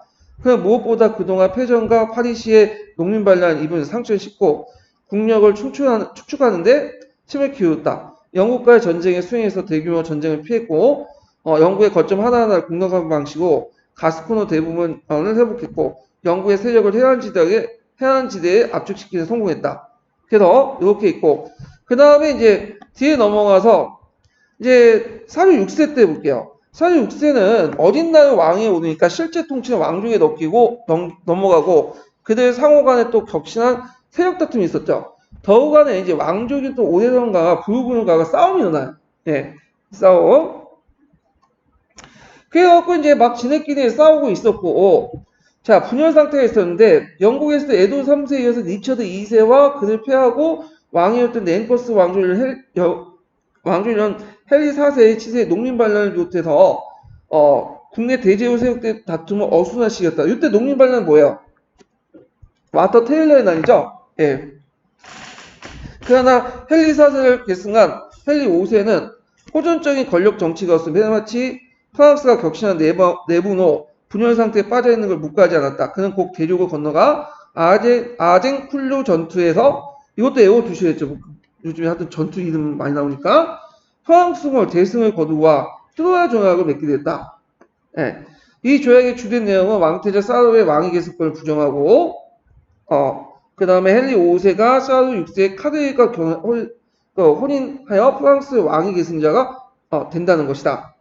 그래가지고 이제 왕태자 사르가 왕위 계승권을 부정하고 헨리 5세가 사르 6세의 딸 캐더릴과 혼인하여 프랑스의 왕위의 계승자가 된다는 것이다. 그러면 이 말은 그다음에 뭐냐면 이제 왕이 사르 6세가 이제 죽은 후에 그 왕을 누가 하겠다는 거야? 헨리 5세가 이제 하겠다는 거죠. 그래서 이제 사르 6세가 죽은 후에 그 헨리 5세가 왕을 해먹겠다. 그 결과 이제 1422년 사르 6세와 헨리 5세가 이따 사망되니까 그 당시 이제 생후 수개월밖에 안 된 헨리 6세에게 영국과 프랑스 왕위가 돌아가게 되었다. 자, 이에 따라 프랑스는 영국이 점령하고 또 이와 결탁한 부르고뉴가가 지배하는 북프랑스와 부르주의 도움한 왕태자 사르를 속하는 루아르강 남쪽으로 양분되었다. 이렇게 있는데 이게 뭐냐면 이게 복잡한데 계부가 되게 복잡하죠. 거기에 보면 이제 원래 100년 전쟁의 원인이 뭐였어요? 왕위 계승 문제 때문에 났잖아요. 그래갖고 이 당시 이제 막 지네끼리 치고받고 싸우다가 이제 복잡해서 이제 영국과 프랑스에 이제 국내 사정이 있다가 잠시 쉬었다가 또 패스트 오니까 좀 쉬었다가 이제 후반기 때 전투를 하게 되는데 그 당시에 이제 제일 중요한 게 아젠쿨러 전투죠. 그래갖고 맺어진 게 트로아 전투. 트로아 조약을 이제 맺게 돼요. 그 내용을 보면 이때 이제 왕이 누구였냐? 그 당시 샤르 6세였어. 샤르 6세. 프랑스 왕은. 그 다음에 영국 왕은 누구죠? 헨리 5세죠. 예. 그래서 샤르 6세의 아들도 있고 그 다음에 또 캐더리도 있었어. 딸도. 그래가지고 캐더리를 헨리 5세와 결혼하는 거야. 그래서 샤르 6세가 좀 상대적으로 그때는 나이가 좀 많았어요. 여기 즉위할 때 어렸다고 하지만 그 당시에 좀 시간이 지나니까 많았기 때문에 헨리 6세가 이제 죽을 가능성이 많기 때문에 빨리 그래서 이제 헨리 6세가 죽으면 이 아들한테 왕위를 세습시키는 게 아니라 헨리 5세에게 왕위를 세습시킨다. 그 조약을 맺은 거야.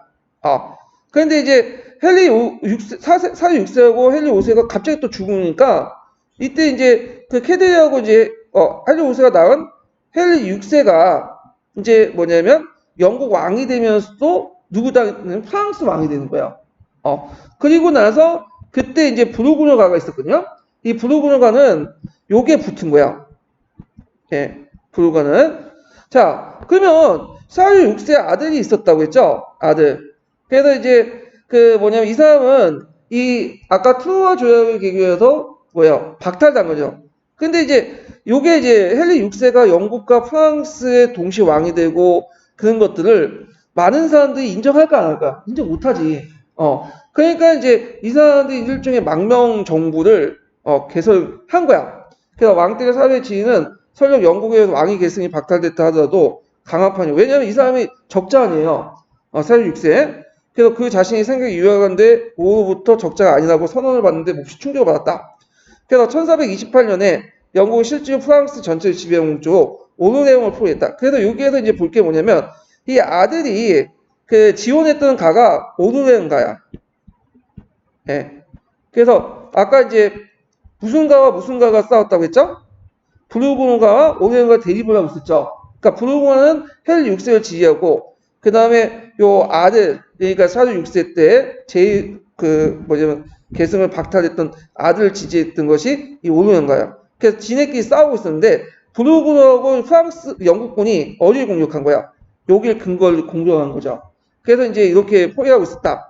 프랑스군은 거듭된 패전에 사기가 떨어졌고 이 왕태자 샤를 주변에 사리사료관 그 궁신들만 있을 뿐이다. 그래서 이제 프랑스의 운명이 문자 그대로 풍정당하는데 그때 누가 나타나면 잔다르크가 나타난 거야.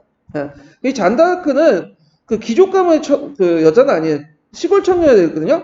그러니까 이때 이제 와가지고 그 오행 그 저기 뭐냐면 오행 가서 그 당시 샤르에게 그 사르 6세 그 항태자 그 왕태자한테 너가 왕이다. 하나님으로부터 계시를 받은 거다. 그러면서 이제 즉위를 시키죠. 와서 그래서 이제 이렇게 해서 이제 뭐냐면 그 앞서갖고 영국군과 브루군을 그 뭐냐면 그 이렇게 해가지고 이제 격파를 하고 여러 활동들이 쭉 나와요. 그래서 이제 좀 기억을 해주시면 되고요. 그래갖고 이제 그는 이제 왕태자를 설득해서 곧바로 랭스를 진격하고 1429년에 7월 16일 날 이를 점령하고 랭스 대주교회 앞에서 샤르 7세가 된 거죠. 예. 그래서 복잡한 계물 쭉 얘기하고 있는데 그래서 이제 앞에서 얘기했지만 헨리 6세가 이제 영국과 프랑스 왕이지만 이제 이 아들이 계승순이 없지만 샤르 7세로서 이제 즉위를 했는데 그때 지지해 준 사람이 누구다? 크게 도움을 줬던 사람이 잔다르크다. 이렇게 이제 요약을 할 수가 있죠. 자, 그래서 이제 잔다르크 이제 활동을 이제 볼게요. 자, 한편 사생아로 낙인 찍었던 왕태자는 왜 사생아로 낙인 찍었어요? 그 엄마가 넌 내 아들이 아니다 이렇게 선포를 해버린 거죠. 예. 그래서 이제 이렇게 왕태자는 이제 신에 의해서 축복받은 정통적 프랑스 왕이 되었다. 그 자는 꽁페르에서 부르고누 포로가 되었고 부르고누 누구한테 그 당시 붙었다고 했죠? 헨리 6세 영국군한테 붙었던 거죠. 그래서 이제 있고 영국군에게 인도되었고 루앙에서 정치적 종교 재판에 마녀로 구정되어 사형을 처해졌다. 당시 그의 나이는 19살이었다. 샤르 7세는 잔을 구하는 노력을 하지 않았으나 그가 처형된 종교 재판을 다시 열어 그에 대한 부당한 선고를 뒤졌고 20세기 와서 잔은 성녀로서 연락이 되었다. 아마 지금 샤르 7세는 잔에게 고마움을 느끼긴 했는데 잔다르크가 막 시쫓고 다니는 큰 승리하니까 나름대로 이 사람 올 때 자신의 어떤 건의가 손상받는 게 있어요. 만약 잘못하면 잔다르크가 왕이 될 수 있는 거 아니야. 그러니까 이제 잔다르크를 구하려고 노력을 하였지만 잔다르크의 공로를 인정해서 나중에 다시 종교 재판을 열어갖고 이게 성공한 것 같아. 정치적에서. 자, 하여튼 잔다르크의 출현은 확실하게 프랑스 가장 어려운 상황에서 구원한 기적적 현상이며 프랑스의 예국률의 상징이 된 건 당연한 거다. 근데 주의할 것은 여기는 안 나왔지만 다른 책에는 잔다르크의 출현도 중요하지만 실질적으로 뭐냐면 하양국이 있죠. 하양국의 출현을 볼 수 있어요. 하양국이. 예. 그래서 하양국의 출현 이렇게 볼 수 있고 그 당시에 또 앞에서 언급했지만 이미 사전작으로서 그 당시 이제 샤르 5세가 나름대로 내정을 안정화시켰잖아요. 중요한 요충지 같은 것들을 점령하고 영국력을 많이 회복하고 그런 것도 크게 작용했을 거예요 아마. 자, 잔다르크의 이제 사후 전세는 계속 프랑스에 유리하게 전개됐으며 특히 부르고뉴공 필립 2세, 필립과 샤르 7세가 아라스 해약을 맞죠. 원래 부르고뉴는 누구한테 붙었다고 했죠? 영국군 헨리 6세한테 붙었는데 그래서 이제 결정적으로 이제 프랑스에 유리하게 작용됐다. 그러니까 이후 프랑스군은 영국군이 점령하고 있던 성과 도시를 하나하나 점령하고 1450년 노르만디를 승리하고 1452년에 보르도에서 결정적 승리해서 영국의 가스코너 지배를 종식시켰다. 그래서 이렇게 기나긴 100년 전쟁이 끝나게 됐으며 영국의 수준에는 카라와 그 주변 지역만 남게 되었다. 이렇게 이제 보시면 돼요. 자, 100년 전쟁 후에 이제 프랑스 볼게요. 자, 여기 보면 첫 번째 단락은 이제 보면 여기 있죠. 거기 앞부분은 각자 읽어보시고 이 뒷부분이 중요한데 백년 전쟁은 이러한 발전의 두 가지 이점을 가지고 있다. 하나는 영국군으로부터 영토 회복이요. 다음은 잔다크로 상징된 국민의식의 회복이다. 프랑스 국민의식의 회복 이렇게 보시면 되겠죠. 이거 외워두세요. 예전에 기출에 나왔던 거죠. 백년 전쟁이 영국에 미친 영향 두 가지 써가면 이거 쓰시면 될 것 같아요. 그래서 사우치스는 유능하기보다는 인복이 많은 군주다. 그는 잔다크에서 왕관을 치게 됐고 유능한 용맹한 군지관들이 영국군을 구축했고 구축했다는 거는 이제 몰아냈다는 뜻이에요. 여기서 구축은. 그다음 자크 캐런 같은 거사원부터 재정적인 지원을 받았으며 갈리드는 그로 위해서 열심히 봉사했다. 이건 주관적인 것 같고 여기 제일 중요한 게 뭐냐면 그 당시 그 전쟁 말기에 갈수록 용병대 행표가 많았어요. 용병이 상당히 중세시대 때 많이 활용했는데 이 용병들이 약간 이제 약탈 되기 심해. 약탈 툭하면. 그러니까 백년전쟁 거의 대부분 약탈하다가 일어난 거예요. 도시 약탈하면서. 예. 그러니까 이제 얘네들로부터 이제 해방시키기 위해서 7세는 군제 개편을 했어요. 그래서 일종의 상비군을 구는 거죠. 15개 군단에서 설치하고 6천명의 상비군을 뒀다. 상비군하고 용병은 뭐가 차이가 있을까요? 상비군은 항시 주둔하면서 일종의 그 계약 관계가 아니라 월급을 받고 이제 군대를 있는 거야. 그러니까 지금 우리 식으로 따지면 지금 뭐냐면 직업군인제라고 보시면 돼요. 이들은 계약에 의해서 운영되는 게 아니죠. 어떠한 일정한 조직체에 들어가서 돈을 받고 왕에게 어떤 국가나 충성을 맹세하고 싸우는 부대가 상비군이고 용병은 뭘까요? 용병은 그때그때마다 계약을 맺고 하는 거야. 그러니까 1년 단위 아니면 전투 단위로 해서 계약을 맺어. 그러니까 예전에는 A팀에서 싸웠다가 A 군주에 싸웠다가 또 나이 바꾸면 또 계약이 끝나면 A 군주가 싸웠던 B 군주에 가서 밑에 싸워요. 이런 것들이 용병이야. 그래서 그 당시에 용병이 스위스 용병이 되게 유명했고요. 스위스 용병이. 그 다음에 그 란치클레이트라고 해서 독일 용병이 되게 유명했어. 근데 스위스 용병이나 독일 용병이나 이제 이들이 주로 이제 약탈을 많이 했어. 툭하면. 그냥 계약금 해가지고 계약 안 주면 약탈하고 이렇게 먹고 살고 그런 사람들이거든요. 그래서 이제 이 용병의 행포가 잘 드러난 전쟁이 무슨 전쟁이냐면 30년 전쟁이죠. 30년 전쟁. 자, 그 다음에 상비군의 출현과 더불어 15세기 때 실전에 이용하는 대포를 비롯해서 소화기의 출현 그리고 훈련받은 보병부대의 등장은 종래의 큰 전술을 가져왔고 정치정문에서 마음권의 강화와 공공기사의 몰락을 촉진했다. 특히 하얀무기의 발전 그런 것들이 이제 뭐냐면 그 보병대가 이제 하얀무기가 발달되면 기사 계급보다는 무슨 계급이 더 보병층 그래서 창하고 그 다음에 또 뭐냐면 하승총을 무장한 이 보병들이 더 강하게 돼요. 그래서 이때는 조금씩 이제 기사가 계속 싸웠지만 나중에 이제 그 16세기 넘어가잖아요.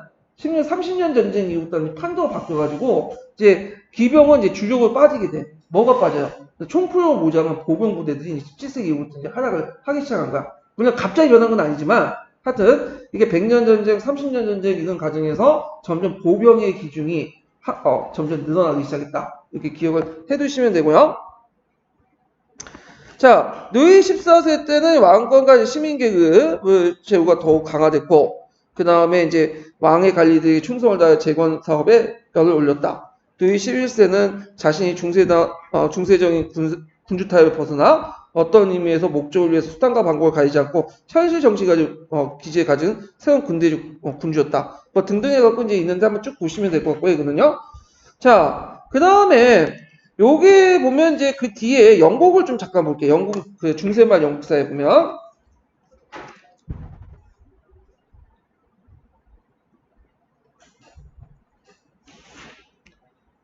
자, 영국은 100년 전쟁 후 노르만 정복 이래에 프랑스 내 소유하게 된 거의 모든 영토를 상실했다. 그러나 그 대신 영국의 역시 국민의식이 강화되고 특히 섬나라 자각을 갖게 되면서 영국의 근대적 발전에 매우 귀중한 서독이 되었다. 중세말 영국 사회에는 정상에서 50명의 대제후도 있고요. 이 대제후들은 이제 뭐라고 이제 하면 우리말로 번역하면 너는 백작이라든지 공작이라든지 그 말 들었죠? 남자, 자작 이런 사람들 얘기야. 이들은 이제 뭐냐면 나름대로 자기 기죽이야. 이 사람들은. 그러니까 우리가 보통 젠티만 생각하는데 젠트는 자기 귀족이 아니에요, 이 사람들은. 그냥 지방 토호에 불과한 거고, 이들은 뼈대에 있는 집안들이야. 그래서 자기 나름대로 문장도 가지고 있고, 가면 영지도 가지고, 의리를 가지고 있어요. 예, 그 사람들이. 자, 이들은, 강대한 토지제도부터 지대에 비롯한 막대한 수익이 있었다. 그들은 견고한 성체를, 그러니까, 견고한 석조로 이제 석조 성체를 거주했으며, 우리가 영화에서 많이 보는 거 있죠. 의리의리한 그 유럽의 성들, 이런 걸 가지고 있었으며, 필요할 때 사병도 동원할 수 있었고, 그 다음에, 그 사병을 동원하게 된 요인은 군역 제공에 대한 급료와 보호, 법정에서 보호 등등이었다. 그 다음에 이제 대제후들 이런 대부분 백년 전쟁 때 군대 지휘관 있고 그들은 사병은 당시 병사였다.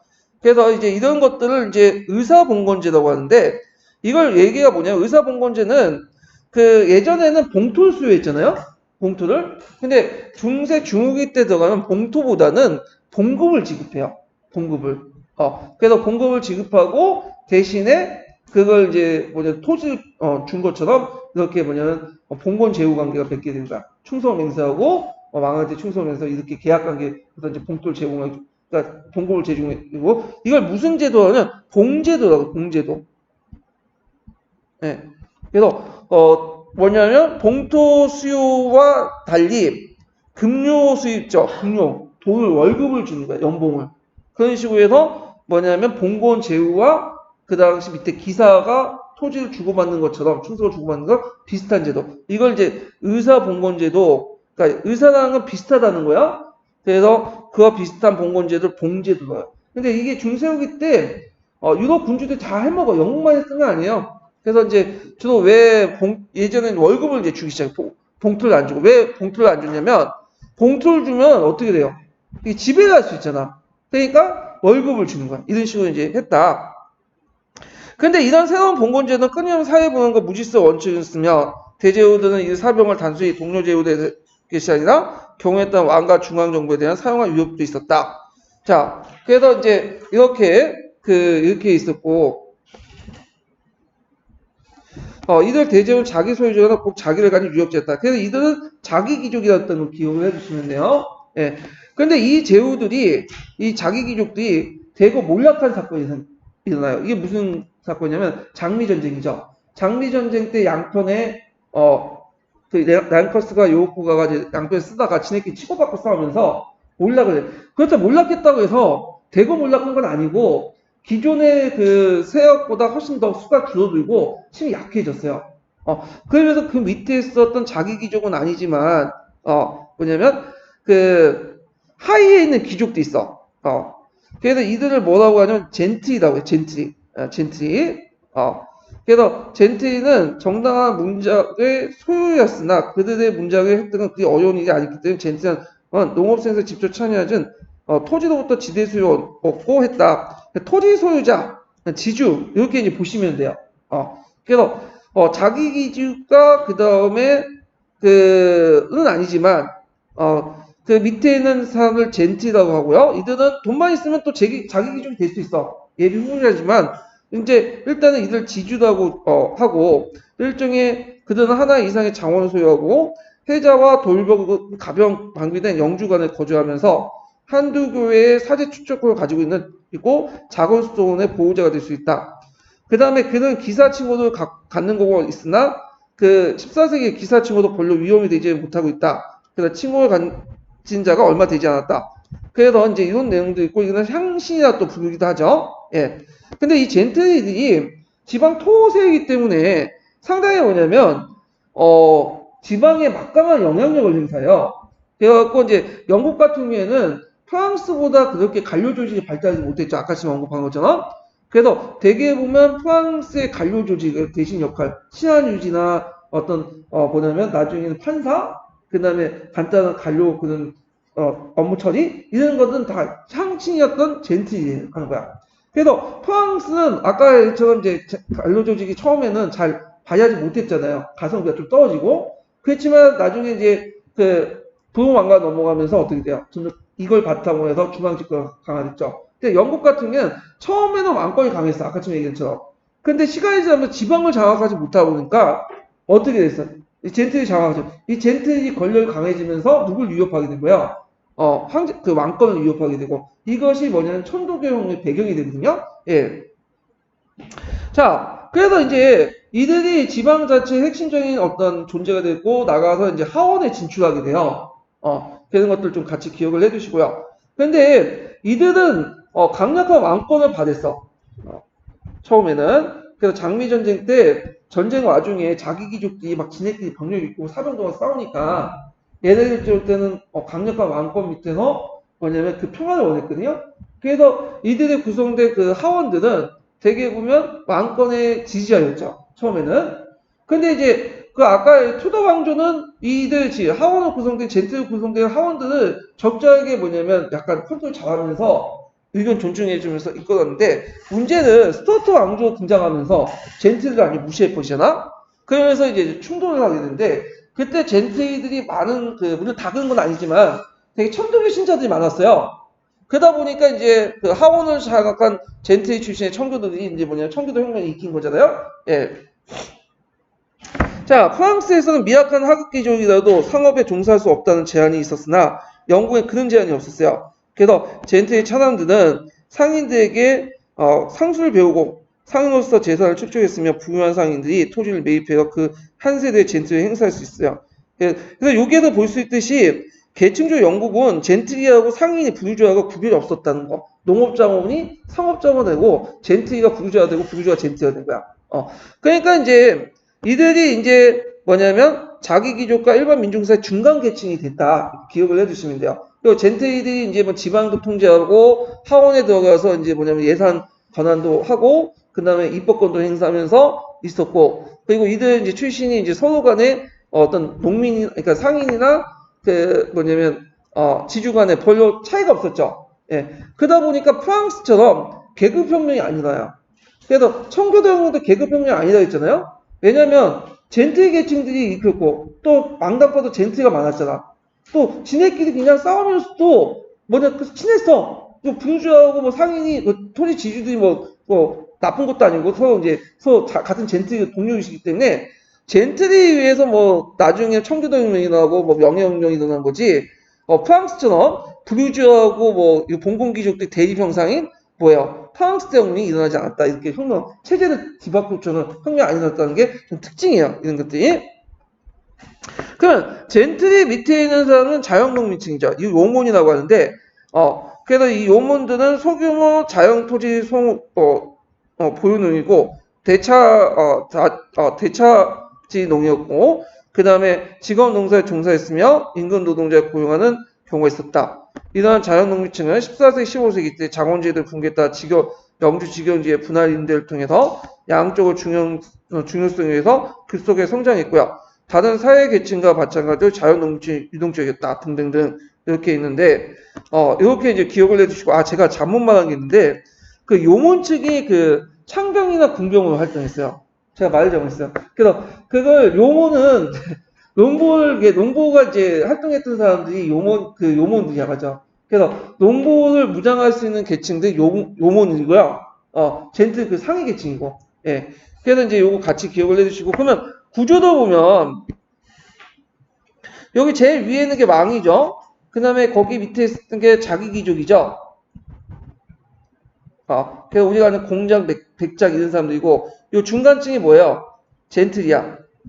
그래서 젠틀리는 그 당시 이제 지방 행정을 담당하고 그 다음에 판사 역할도 하고 그 다음 하원에도 진출하고 그래서 상인이면서 지주이기도 하고 이런 사람들이야. 그 다음에 이제 요 밑에 있는 계층들이 요몬이야. 요몬.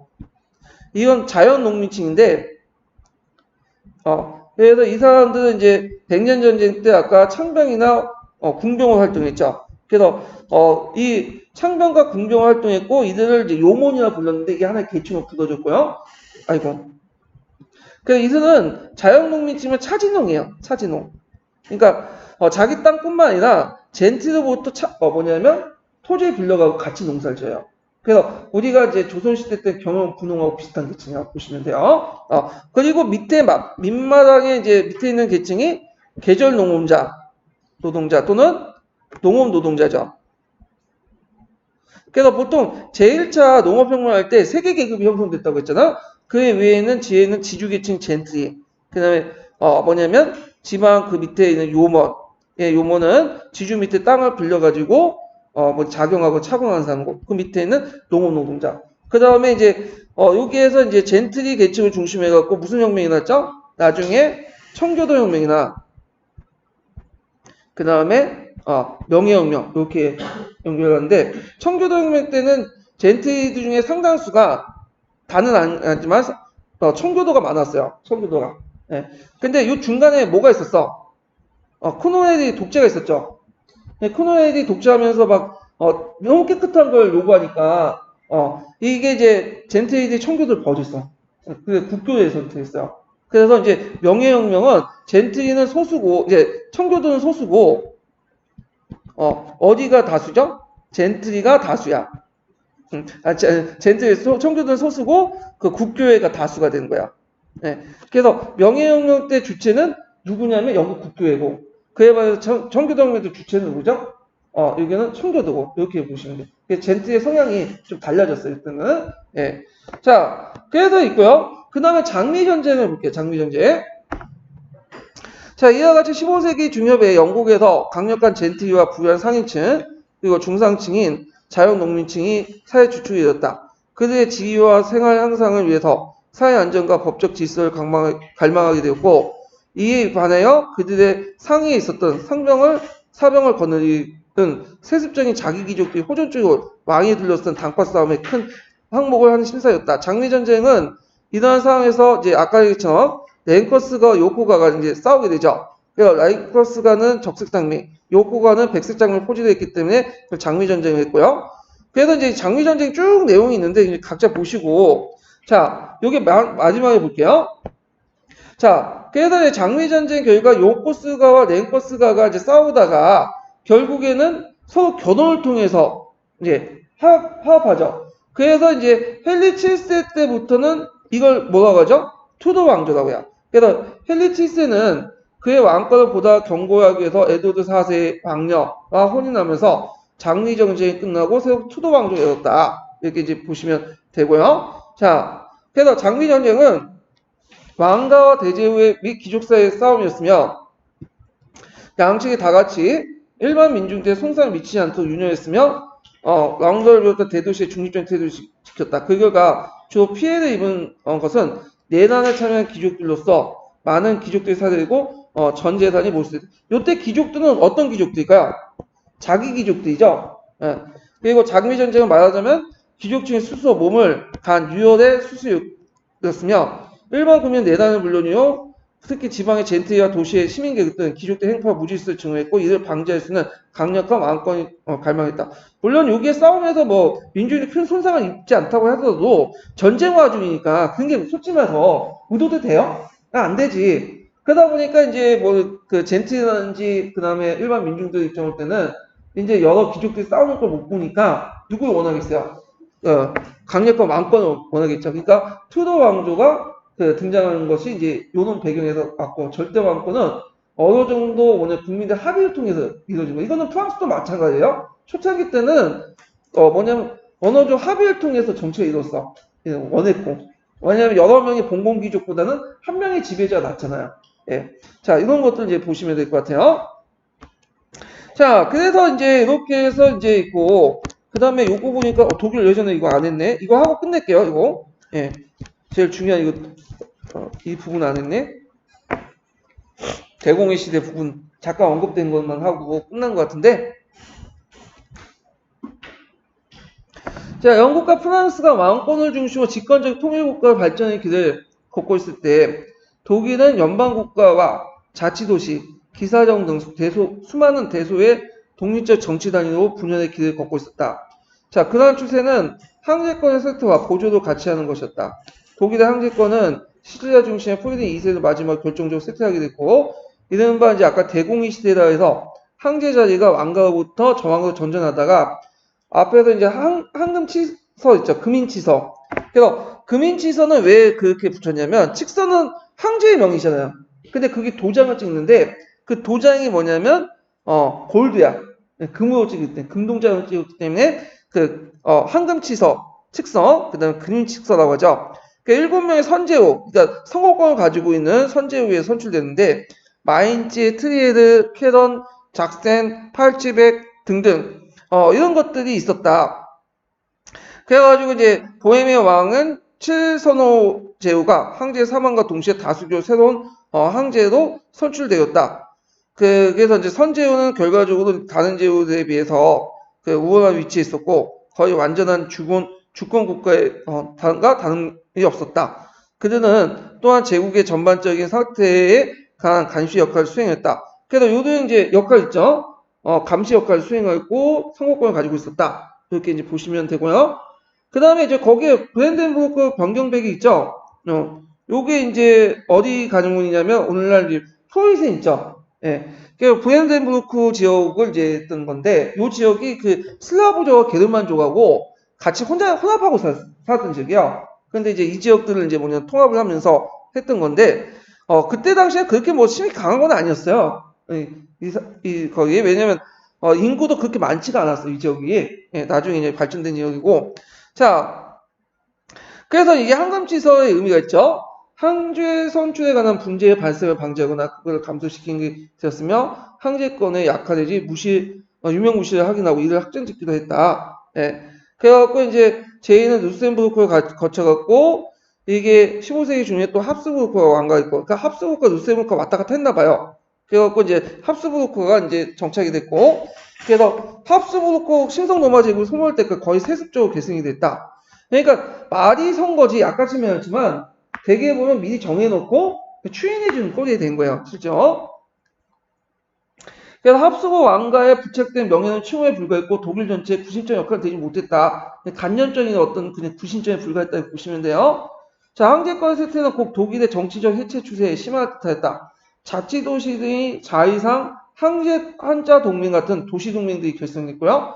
경우에 따라 하급 귀족의 결합체인 기사 동맹도 만들었다. 반자 동맹, 기사 동맹. 원심력이 많이 작용됐죠. 시민과 기사와 성직자들은 공고원 제외 침범부터 스스로의 재산권을 보호하기 위해서 신분제에 의해서 소집할까요? 자, 이러한 정치적 해체 추세의 가장 중요한 것은 연방국가 형성이었다. 자, 연방국가는 이미 토레딩이 2세 때부터 싹두고 있었고 13세기 후반부터 14세기 때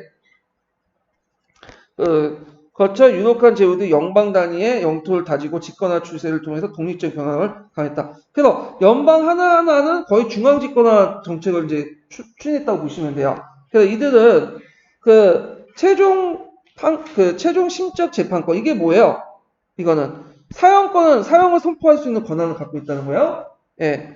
그러니까 축성권, 화폐 주조권, 간세 지주권을 국가 공권에 속하에는 연방 국권을 확립을 했다. 그래서 주권 국가와 다름이 거의 없었다. 그래서 또 신분제 위회를 통해서 소집권을 했고 거의 완전한 독립국가 모습을 갖췄다.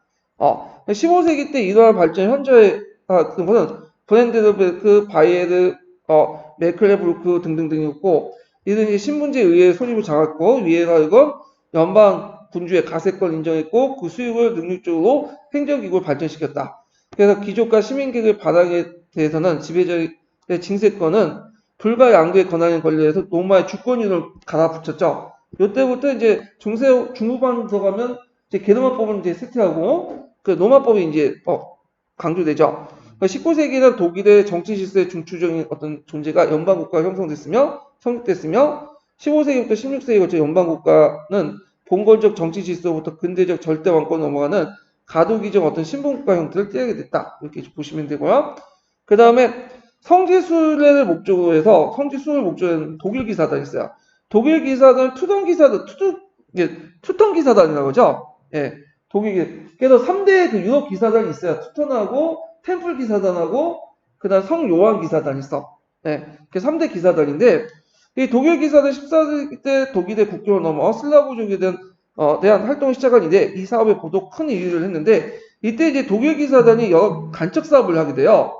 그래갖고 이제 서프리센, 동프리센 그런 지역들 있죠. 우리 프리센 지역들은 뭐냐면 슬라브족 땅이었는데 이것이 독이다시켜 그리스도교고 그래서 일종의 독이다 그리스도교가 있다 이렇게 보시면 돼요. 그러니까 슬라브족들을 인종 청소를 해가지고 하는 게 아니라 게르만족들로 바꿨다 이렇게 보시면 이렇게 해서 이제 보시면 될 것 같고요. 나중에 제가 얘기했죠. 이 포르센 지역은 누구 땅으로 넘어갔다고 했죠? 그 당시, 아이고, 그 앞에 이제 언급했던 브랜드부르크 선제우 땅으로 넘어갔다고 했죠? 예. 그래갖고 서프레시는 이제 넘어가고, 30년 전쟁 때 넘어가고, 그 다음에 동프레시안 땅은 이제 결혼을 해가지고 넘어가고, 그래갖고 이제 이런 것들 같이 기억을 해두시면 되고, 거기 지도에 있으니까 지도 보고 넘어갈게요. 독일 지역. 예. 거기 보면 쭉 있는데, 여기가 이제 폴란드라는 땅이 있었고, 헝가리인데 여기까지 거의 뭐 독일이라고 했어요. 범독일 지역이야 그냥. 예, 어마어마하죠 독일이. 예, 여기까지. 그래갖고 여기 독일 기사단 땅 있죠. 여기 독일 기사단. 이걸 무슨 땅이냐면 프로이센이라고 해요. 프로이센. 그리고 여기가 이제 있고 여기가 이제 베르닌 지역인가? 예, 이게 제 지도가 잘 안 나는데 보헤미아가 있고 요 보헤미아 지역이 이제 체코 지역이 오나?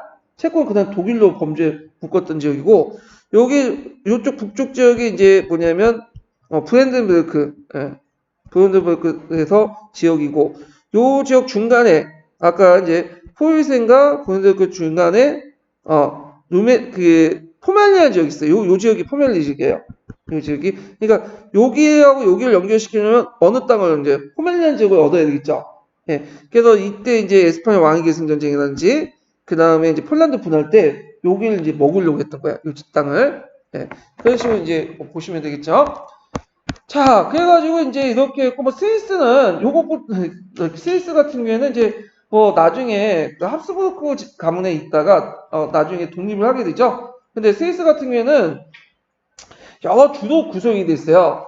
예. 그래서 거기 도시 지역의 구도 있고, 농촌 지역이 있고, 산림주의도 있는데, 이들이 자기끼리 막 싸우거든요? 자기끼리 툭하면 싸워. 그러다 보니까 이제, 뭐가 늘어나면 군사력이 강해져요. 그래서 스위스 농민병들이 기사 군단도 막 쳐부시고 그러니까 나중에 용병을 많이 팔려나가요. 이 사람들이. 그 용병하면 스위스 용병이 최강이죠. 이 사람들이. 그래갖고 이제 이렇게 해서 이제 그 스위스 용병이 있고 시칠리아를 볼게요. 자, 황제 프리딩 2세가 사망 후에 교황의 지지를 얻어 프랑스 왕 누이 9세가 동생 앙주 샤가 시칠리아 지배하게 됐다. 원래는 이제 이 땅이 어떤 땅이었냐면 이제 그 독일 땅이었죠.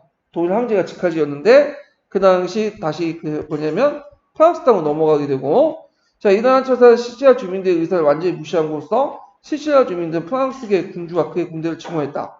특히 샤르의 동부지중해 팽창을 위해서 중세를 시사했다. 비잔틴 황제 샤르를 경계했고 아라곤의 피터 3세 또한 그의 왕비를 통해 허영강의 시칠리아 왕의 야심이 있었다. 자 이제 시칠리아 주민들이 폭발을 했는데 페라노가 시칠리아 중심 도시예요. 이때 그 폭동이 일어났어. 그래서 이 폭동을 무슨 폭동이냐면 시칠리아 만종 사건이라고 해요. 유명한 사건이거든요.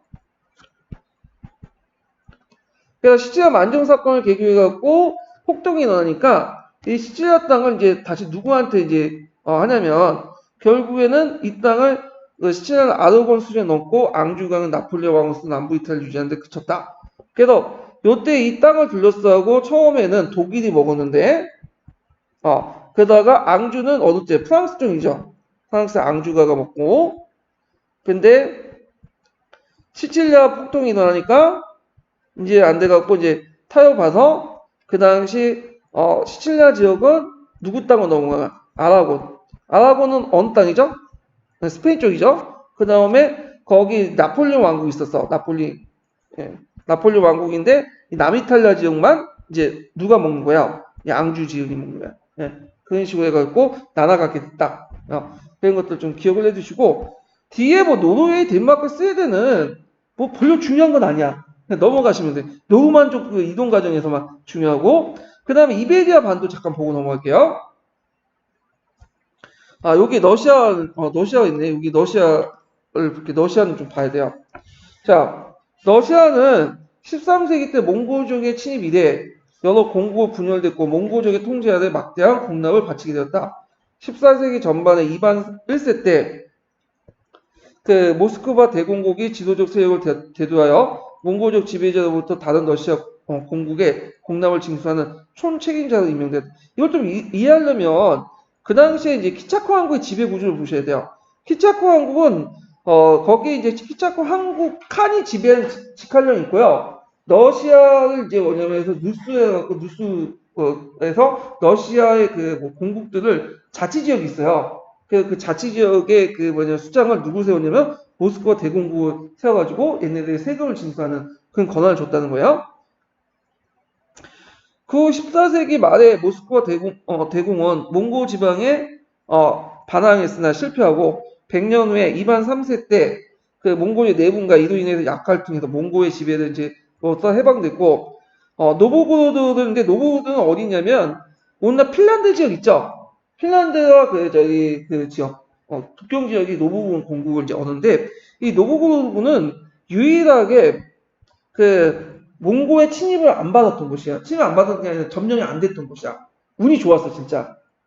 그래가지고 그걸 획득을 했고 영토를 확대시켰고요. 그러니까 2만 3세는 비잔틴 마지막 황제였던 진료와 혼이 돼서 비잔틴 황제 계승자로 했고 모스크바 대주교는 그때부터 그리스 종교 교회를 계승하죠. 왜냐면 이제 그때 비잔티움이 콘스탄티노플이 함락됐잖아요. 그래서 이제 모스크바는 그리스 종교의 문화의 문명의 중심지로서 제3의 노마라고 자처했다. 이렇게 보시면 되고. 자, 이베리아 반도에서는 재정복을 통해서 성립한 아라곤, 카스티아, 포르투갈 이렇게 세 개 왕국이 있었는데, 자, 이 세 개 왕국이 그레나다에 있는 마지막 그 이베리아 그 그레나다를 공격하죠. 그래가지고 이제 그것을 계속 공격하는 가운데 도시 경제가 계속 발달했고 신분제에 의했던 코어데스가 이제 등장했다. 그러나 영국과 프랑스의 경우와 달리 이베리아 반도의 국왕 능률적 중앙정부 수입에 너무 미약했다. 이러한 이베리아 반도의 정세를 간파한 큰 변화를 일으켰던 것이 페르난드와 카스티아의 그 아라곤의 페르난드와 카스티아 이베리아 이사벨라죠.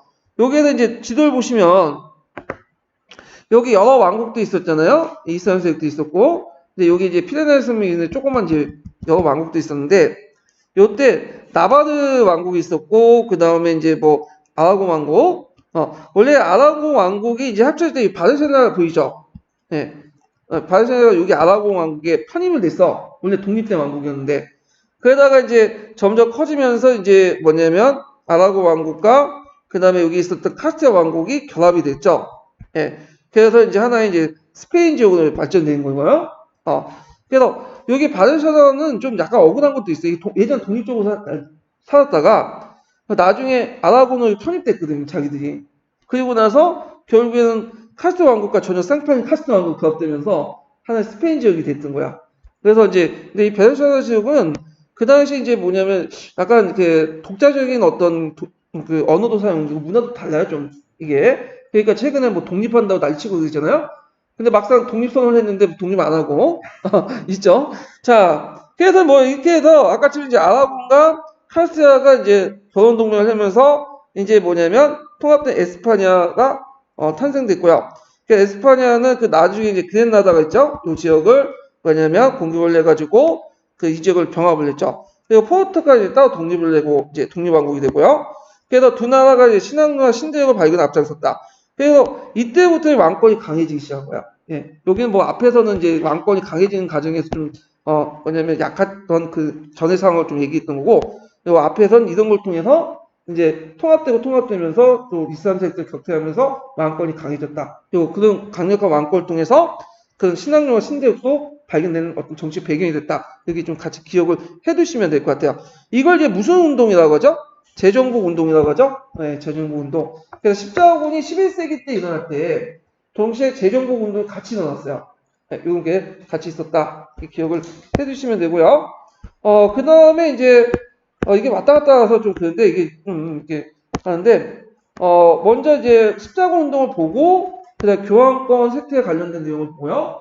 그 다음에 중세 경제, 그 다음에 중세 문화 이렇게 할게요. 다음 시간에는 제가 저번에 십자군 운동을 먼저 보고 그 다음에 십자군 운동을 보고 그 다음에 이제 교황권 관련돼 있죠. 교황권의 흥망성쇠를 이제 살펴본 다음에 그 다음에 중세 경제 변화, 그 다음에 중세 문화 이렇게 해서 순서대로 나갈게요. 네, 오늘 수고하셨습니다. 감사합니다.